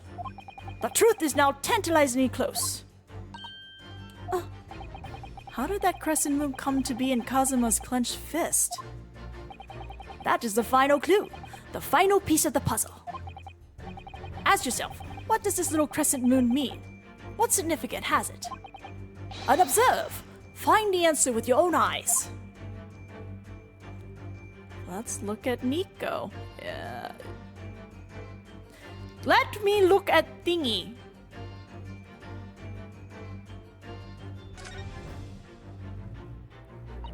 She has such petite ears among that beautiful hair. Like little pink shells. Oh, what's that? There's something dangling from her ear. Yes, that's an earring. Wait, look! It's a crescent moon! There can be no doubt now, surely. Do I present this or the other ear? Okay, I present that ear. Nina, you've been caught. And I think she knows this now. Miss Pavlova, on your ear there. I see you have a crescent moon as well. What? And on your other ear, there seems to be a crescent moon missing. The little link holding it on must have broken, I suppose. Now, the missing crescent moon was found in the victim's clenched fist. Clearly, there is only one logical conclusion. Wouldn't you agree, Mr. Naruhodo? Yes.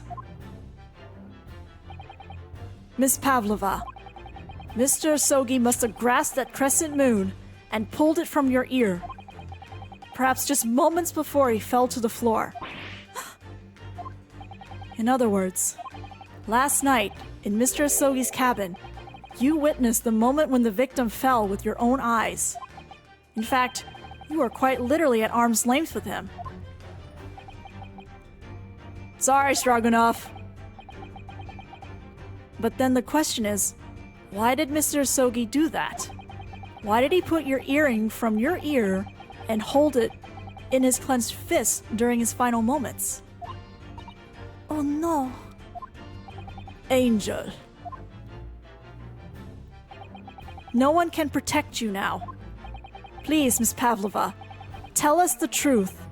Last night, what did you do to Kazuma?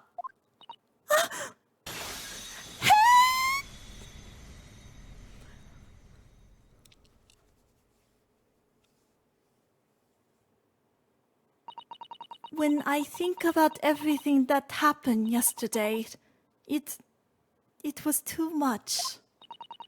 Running away, the fishing boat in the middle of the night, trying to climb onto this huge ship. And then, when I was at last in this cabin, and I could relax after this horrible long day. Daka, wait!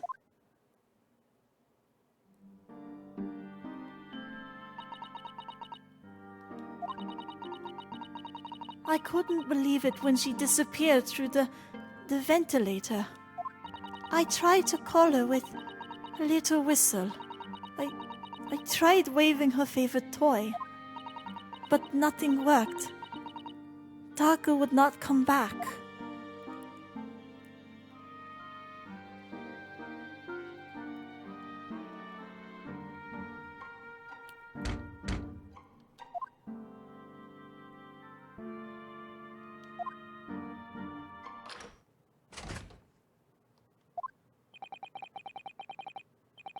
What are you doing here at this time of night, Inspector? Oh. I'm sorry. I thought it was a friend of mine.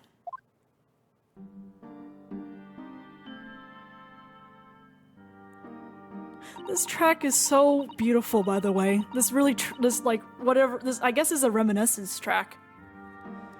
The young man from your country. He was very polite and kind. He helped me to find Daka, and he promised not to tell anyone. But then, when I had my friend in my arms again, and I was going to leave the man's cabin... Just a moment. Sorry, but... Oh, yes? I'm sure I know your face. I've seen you somewhere before. Of course. You're Nikolina Pavlova, aren't you? The Russian ballerina. Huh? No, I don't know that name. My heart nearly stopped when he said that. He knew who I was. How could this man from a land in the faraway east know a Russian ballerina? Yeah, I saw your performance in Japan. The beauty of the ballet made a deep impression on me. But what are you doing on this ship? I'm sure I read that your ballet company was performing in Shanghai at the moment. I can't fool him. I have to tell him the truth and hope he doesn't tell anyone. I have no other choice. Huh. I see. So you've run away. Please keep my secret. Don't tell anyone. Give me a moment. I could use another opinion here.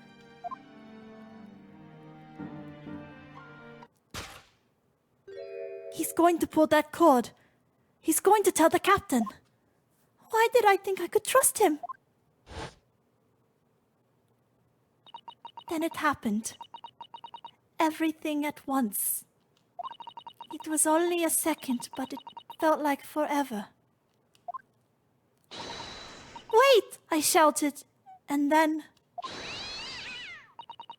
Daka jumped out of my arms and down to the young man's feet. And... as he turned around to look at me... Oh, I pushed him. I don't even know why. I don't know why I did it. I was just so scared. And I had to stop him from telling anyone about me.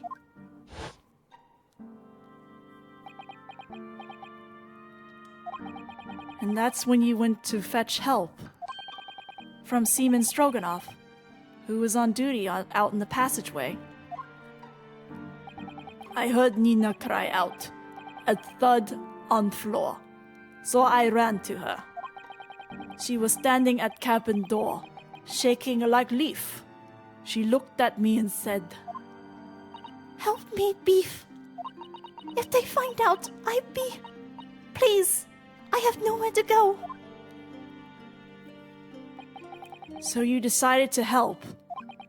And that's when you arranged things in Kazuma's cabin to make it look like I did it, so that no one would suspect the passenger in the cabin next door.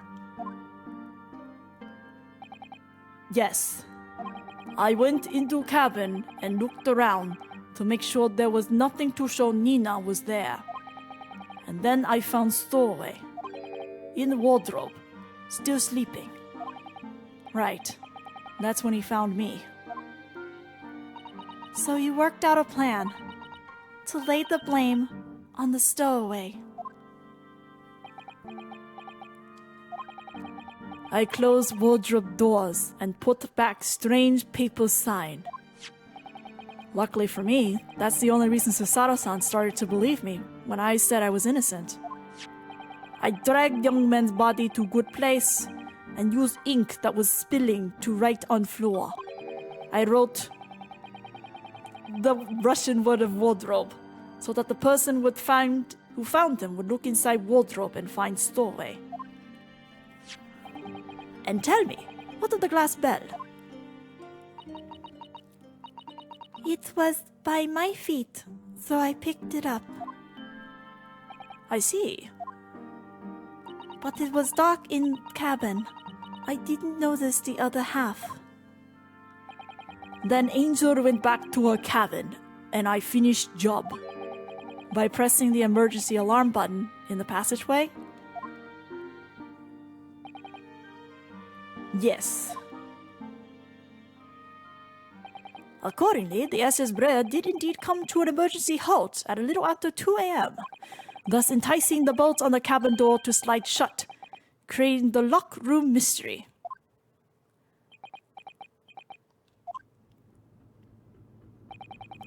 There's still one thing I don't understand, Miss Pavlova. What? Well, you said that you told Kazuma about the fact that you run away from your homeland. And it's because you were worried he was going to tell the captain that you pushed him. Which is odd, because isn't the whole crew in cahoots, including the captain? Or is the captain not in cahoots? Isn't that right? Yes. But even if he had pushed the bell cord and called the captain of the ship, aren't you friends with every member of the crew? Why would that have been a problem? Oh, right, Inspector! It was what he said first that made me scared. What he said first? What are you doing here at this time of night, Inspector? I'm sorry. I thought it was a friend of mine. He said an inspector was his friend. Yes, meaning me. So this is all Hosanaga's fault. Who was supposed to be acting as his bodyguard. I thought that if police knew about me, they would arrest me. So, before he could pull the bell cord, I... May I stop you a moment, please, Miss Pavlova? It's just... doesn't seem to make sense. I mean, was Mr. Asogi really going to pull the bell cord? I don't know. What? What do you think, Mr. Naruhodo? Well, I'm not Kazuma, so I can't know for certain, but... he was a man of his word. If he told you he wouldn't give your secret away, then he wouldn't have done. No, he was walking over to it. He was going to pull the cord. He was going to make them send me back. Well, Mr. Naruhodo, the day's work is not yet done, it seems. There's one more deduction to make. What? Another deduction? Yes. What action was the victim really about to take at that moment?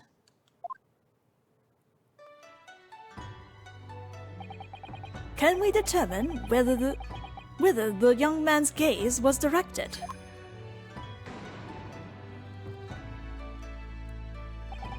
First, consider the victim's location within this cabin. That's easy. I remember every detail of that room. I mean, yes, I spent quite a lot of time in the wardrobe, but still. That cabin has been my home for this entire voyage. So this is how the cabin looked last night, when Miss Pavlova visited Kazuma-sama. Yes, that's exactly how it was. Are you ready then, Mr. Naruhodo? Yes. If there's one thing I've learned today, it's that a simple gaze can reveal all manner of truths. And not only that, in order to draw the right conclusion, you can't afford to be out by even a little bit when you're following the gaze to where it lands. So, when he turned away from Miss Pavlova, what exactly was Kazuma looking at?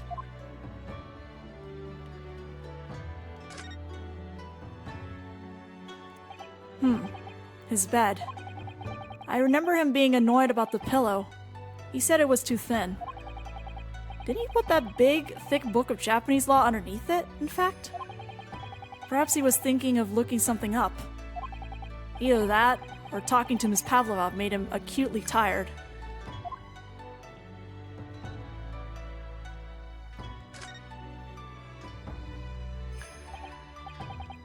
The wardrobe. My wardrobe. I was in there at the time, of course, sleeping soundly. Too soundly. If only I hadn't eaten that chicken that was laced with the sleeping drug. If only he'd woken me up. Then maybe this tragedy would never have happened. Take that!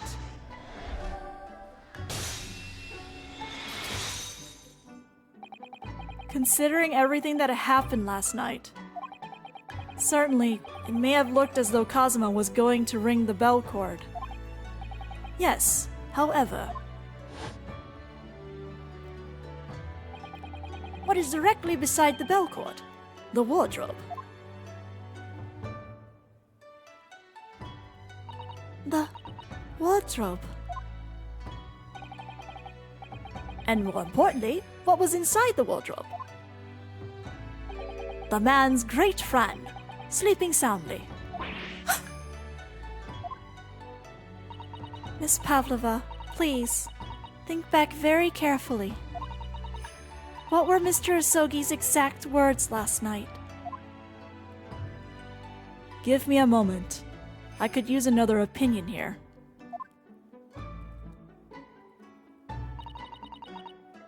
Another opinion? Yes, but not from a member of the crew. No, Mr. Asogi intended to consult his close friend on the matter. To see if, between them, they might be able to help in some way, no doubt. Oh no. Sadly, we can't know the truth for certain now. It's too late for that.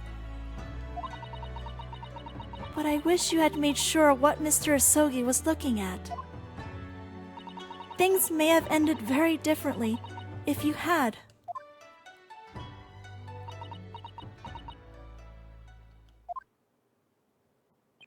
Miss Pavlova, I want to thank you for finally admitting the truth.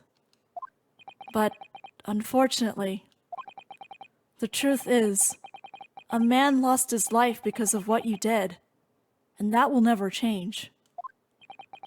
I hope you'll never forget that.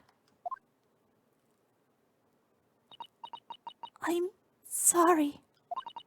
Really. I'm so sorry. What have I done?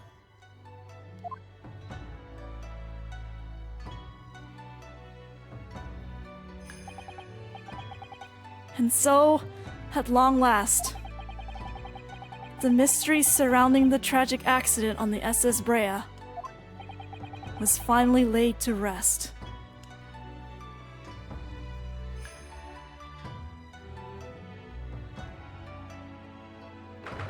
Oh, give me 1 second.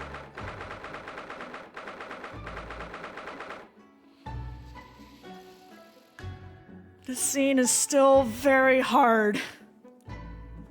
This is a very hard scene to get through.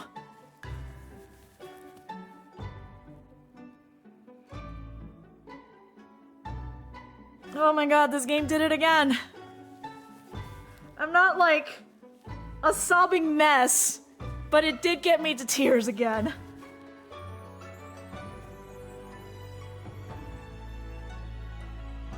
Oh my god, okay.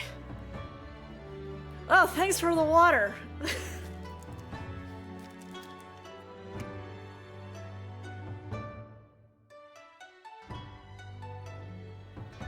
Did I not tell you?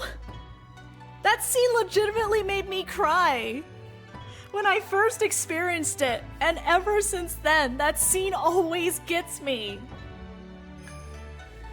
Like, it's not the same as the first time I got there, but every single time it gets me. I'm easily emotional, okay? It doesn't help that the timing of the music is so good. Like, if I didn't play any of the other stuff, like the Rance magazine and stuff, this would be the first time you hear Nocturne. And it's so powerful when it plays, because you hadn't heard it yet until that very point. So how can you not feel something there? Nice January, 7:14 p.m., SS Brea. First class cabin passageway. Also, like, I ship those two, so it's really hard. What will happen to Miss Pavlova now, then? Once we reach Great Britain, she'll be handed over to the British police at Scotland Yard. Also, I guess it's the fact that what hurts even more about his death is that it was just an accident. A series of misunderstandings. And it just makes it so much more upsetting. What about the fact that she ran away from Russia? Won't the Russians try to repatriate her? Apparently, the English detective can speak to the immigration office and sort all that out. Mr. Sholmes can do that? So she won't be going back to Russia then? No, I don't think so. Even if she wanted to return in the future, I doubt she would be able to. She ran away. So now she's in exile for life. I see.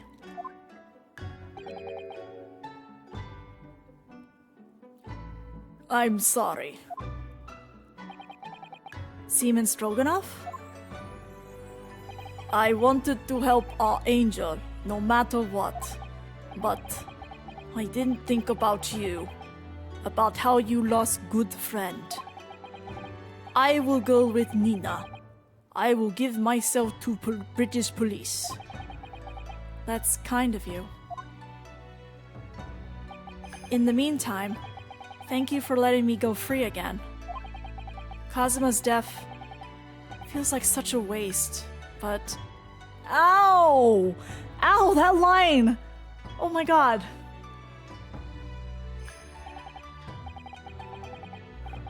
I feel like Naruhodo would struggle just to even say that.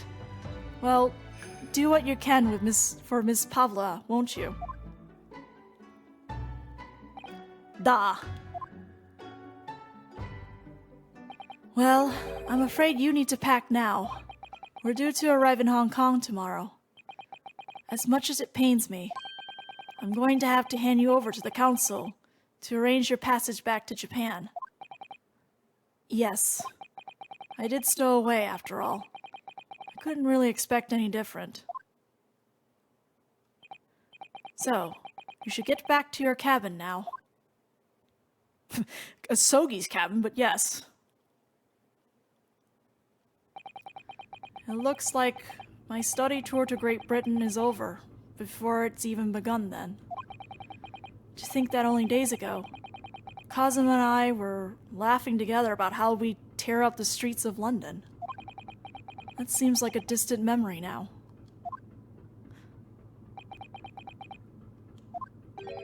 Oh, what's that?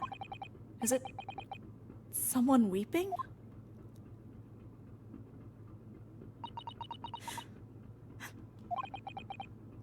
Susato-san?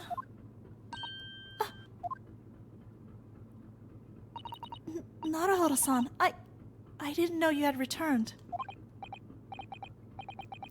Oh, well, I haven't been back long. Inspector Hosonaga just told me I should pack, you know. Ready to the ship tomorrow and all that. The rest of the adventure is now gonna be a Hosonaga as the protagonist. Because he has to continue the... No. I still can't believe this has happened. Susato's eyes! Crying in HD! I can't believe someone's life can be over. Just like that. Susato-san.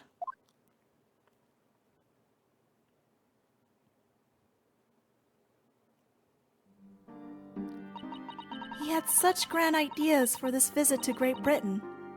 So many dreams. And now they've been cruelly taken away.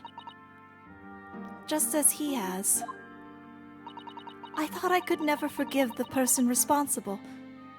But now we know the truth. That it was just an accident. Just a silly series of mishaps. It's just too much, Naruhodo-san. It's just too much. Yes, I know. I wish there was something I could say. Inspector. My duty was to see Asogi-san safely to Great Britain, but I failed, and caused his two closest friends great pain and suffering as a result. I've let everyone down. Sanaga! And I will do anything to make up for my terrible blunder. Nobody blames you, Inspector.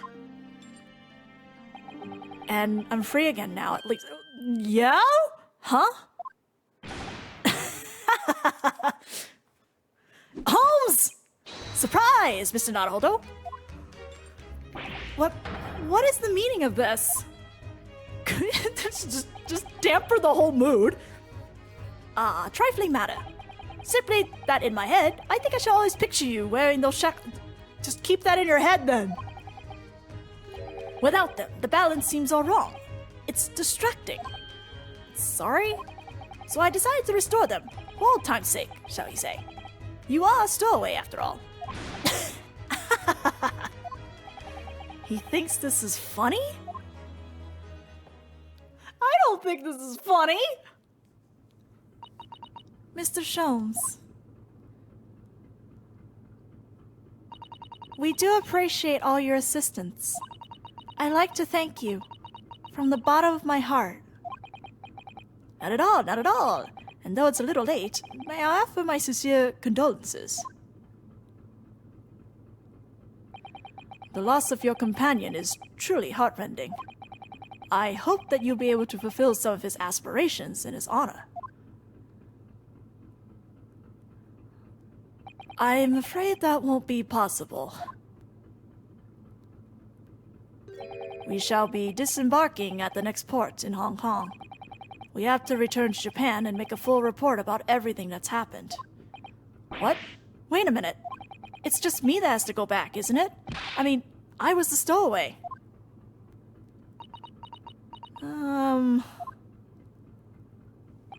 The terms of this study tour were negotiated by the Department of Justice in both Great Britain and Japan. It was to be one lawyer and one assistant. Was to be? In the light of Mr. Asogi's unfortunate death, I'm afraid the study tour can no longer go ahead. Oh no. I don't care for me, but... poor Susato-san. My dear fellows, the majority of problems have an extremely simple solution, you know. All you require is one lawyer, and the study tour can continue, surely. But there is no one else with the necessary qualifications, Mr. Sholmes. We know of no other lawyer. Qualifications, you say? Any qualifications obtained in your own country will be of little value in Great Britain, I'm afraid. Oh, but anyway, the voyage to London still promises a good month of time. Ample opportunity, I would say, to find yourselves another suitable lawyer. Yes.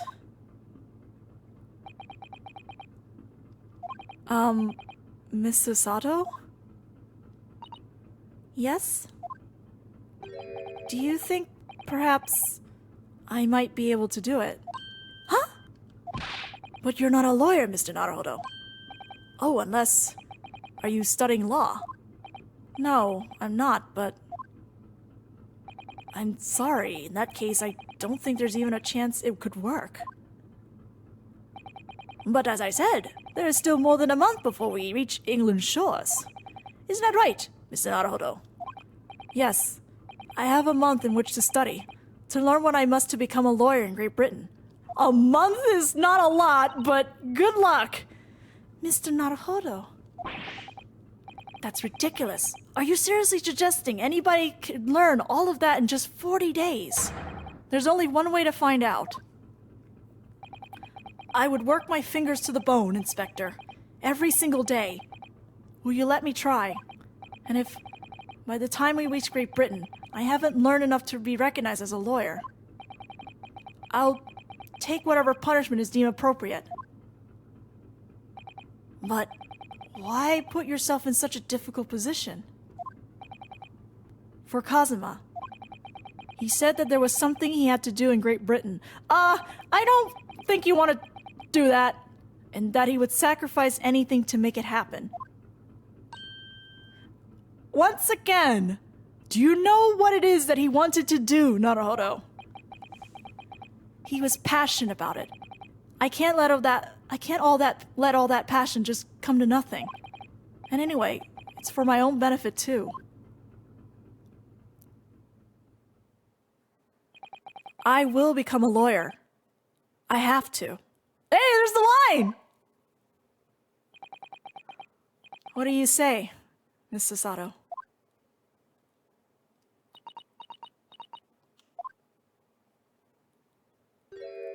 Her smile. I think it's a wonderful idea. And her theme. Thank you. So, what does our bespectacled inspector friend say? Are you serious? One lawyer and one assistant. The numbers are indisputable. No, this is madness. Yet fascinating, wouldn't you agree? Fascinating? This isn't a game, Sherlock. Duty and rules are the dull routine of existence that we abhor. Give us interest. Give us fascination. Speak for yourself. Besides, qualifications are no measure of a man. What matters is his character, no? And you've witnessed ample evidence of this man's exemplary character today with your own eyes. And from the early hours of this morning until this very moment now. Despite contending with the passing of his closing companion, and despite the accusations of guilt, this man has shown resourcefulness, intelligence, and above all, courage.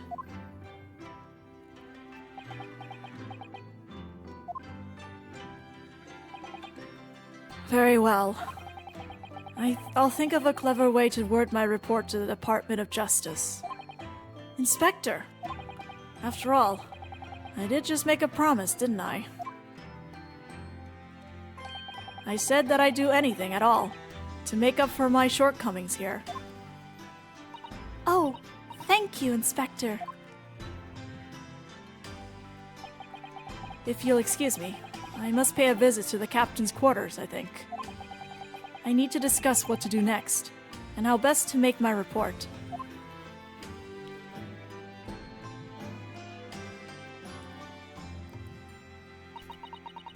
Are you really prepared to attempt this, Mr. Naruhodo?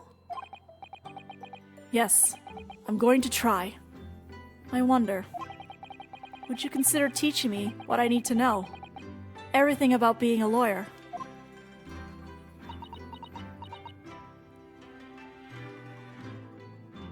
Oh, oof. I would be delighted to help you. I am a judicial assistant, after all. Thank you. And, Mr. Naruhodo, I'd like you to take charge of this. What? Me? Are you sure? I'm sure it's what Kazuma-sama would have wanted. Its name is Karuma. It's a great sword that's been in the Sogi clan for generations. Alright, so the localization settled with Karuma. Excellent. Very good! So that means I've been writing fine then. Very well, I accept. I'll treasure it always. I do a lot of writing in my spare time, and so every time I have to write about karma, I'm like always conflicted. Is it supposed to be karma or karuma? I don't know. But now it's properly confirmed that it's Karuma. So then, Miss Susato, it seems we'll be working together for some time to come yet. It will be an honor, Mr. Naruhodo. And for the next 40 days, I shan't grant you a single minute of freedom. We shall fill every spare moment with study. Yes, that's exactly what I need. But before we begin, I have an earnest favor to ask of you too. Goodness, what is it? Please throw me to the ground. Wait, what? Oh, I went too fast. 3 times. What? I should never have doubted you. You are Kazuma's closest friend. Oh my god, we even get her other track too. Of course, you would never have done anything to hurt him. That should have been obvious to me from the start. But I allowed suspicion to get the better of me. It's no matter how upset I was feeling. It was completely unforgivable behavior. No, you were in shock. You just found out about me stowing away. And the cabin door was... No! I won't let you make excuses for me. Whatever the circumstances, I should never have thrown you. And not just once, but 5 times. Huh. The number keeps creeping up, doesn't it? Please, you must. Just take hold of me and throw me. Do it. Don't even think about it. No, I don't even know how. I've never thrown anyone in my life. Very wise, Mr. Naruhodo. It isn't a skill one acquires without considerable training. Oh, Mr. Sholmes. I observed your throwing technique several times with great interest. I confessed I was most impressed. When did he see that? I presume that would be a form of Japanese wrestling. Oh, well, in a way. It's not wrestling, but my own interpretation of an ancient jujitsu technique. Apparently it's called the Susato takedown. You leaves your head swimming, believe me. How beguiling. I am a practitioner of combative arts myself. I'm somewhat accomplished boxer. There he goes, dancing around again. I wonder if you'd be so kind as to instruct me on the technique of your arresting throw. Yes, I'd be honored. Then let us not dally. Demonstrate, my dear madam. Oh, of course. Are you ready, Mr. Naruhodo? Okay, I'm gonna be honest. I think this throw was stupidly unnecessary, and I really wish that Susato had tossed the detective instead. Sorry? Hey-ya!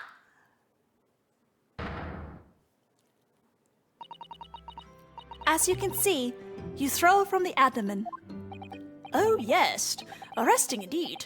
And that is what you termed the Susato takedown, is it? Actually, no. That was a Susato squash. Susato squash! I just think that's unnecessary with everything that just happened. Like, Naruhodo has been through a lot. He's been accused not once, but twice in a row. And his best friend just died and he was accused for murdering him. I don't think I wanted to see him being tossed again. Also, hi Suki. In my groggy state of consciousness, a scene from an evening recently spent with Kazuma flickered into my mind.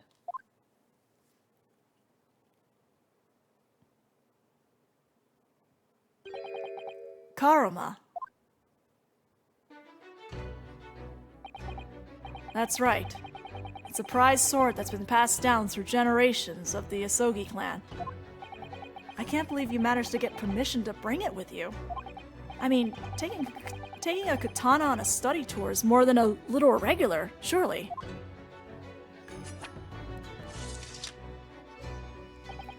A Japanese man's sword is his soul, Ryunosuke.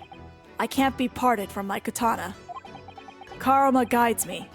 I truly believe that. So its name compels its wielder to slice evil in two. Not that you would need much compelling. On that subject, there's something very important that I have to do in Great Britain. And I'll sacrifice anything to make it happen. Including your best friend? Oh. Sorry, that's a spoiler. I appreciate you seeing it through with me. Of course I will. Whatever it is. If you know, then you know. Whatever it is, I'll see it through to the end with you. No, this is a flashback. I knew you wouldn't let me down.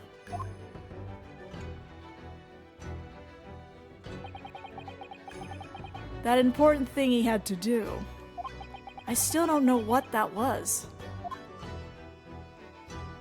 And we'll never find out, I guess. But I'm going to see the place for myself and work it out. In Great Britain's capital, London. We have to do his laundry in Great Britain. He left his laundry there. And... oh, man! Oh, yay! I got my other one. So that was 2 acolytes. There are 2 acolytes in it, and we got them both. So, first we're gonna save, and then I'm gonna take... ooh,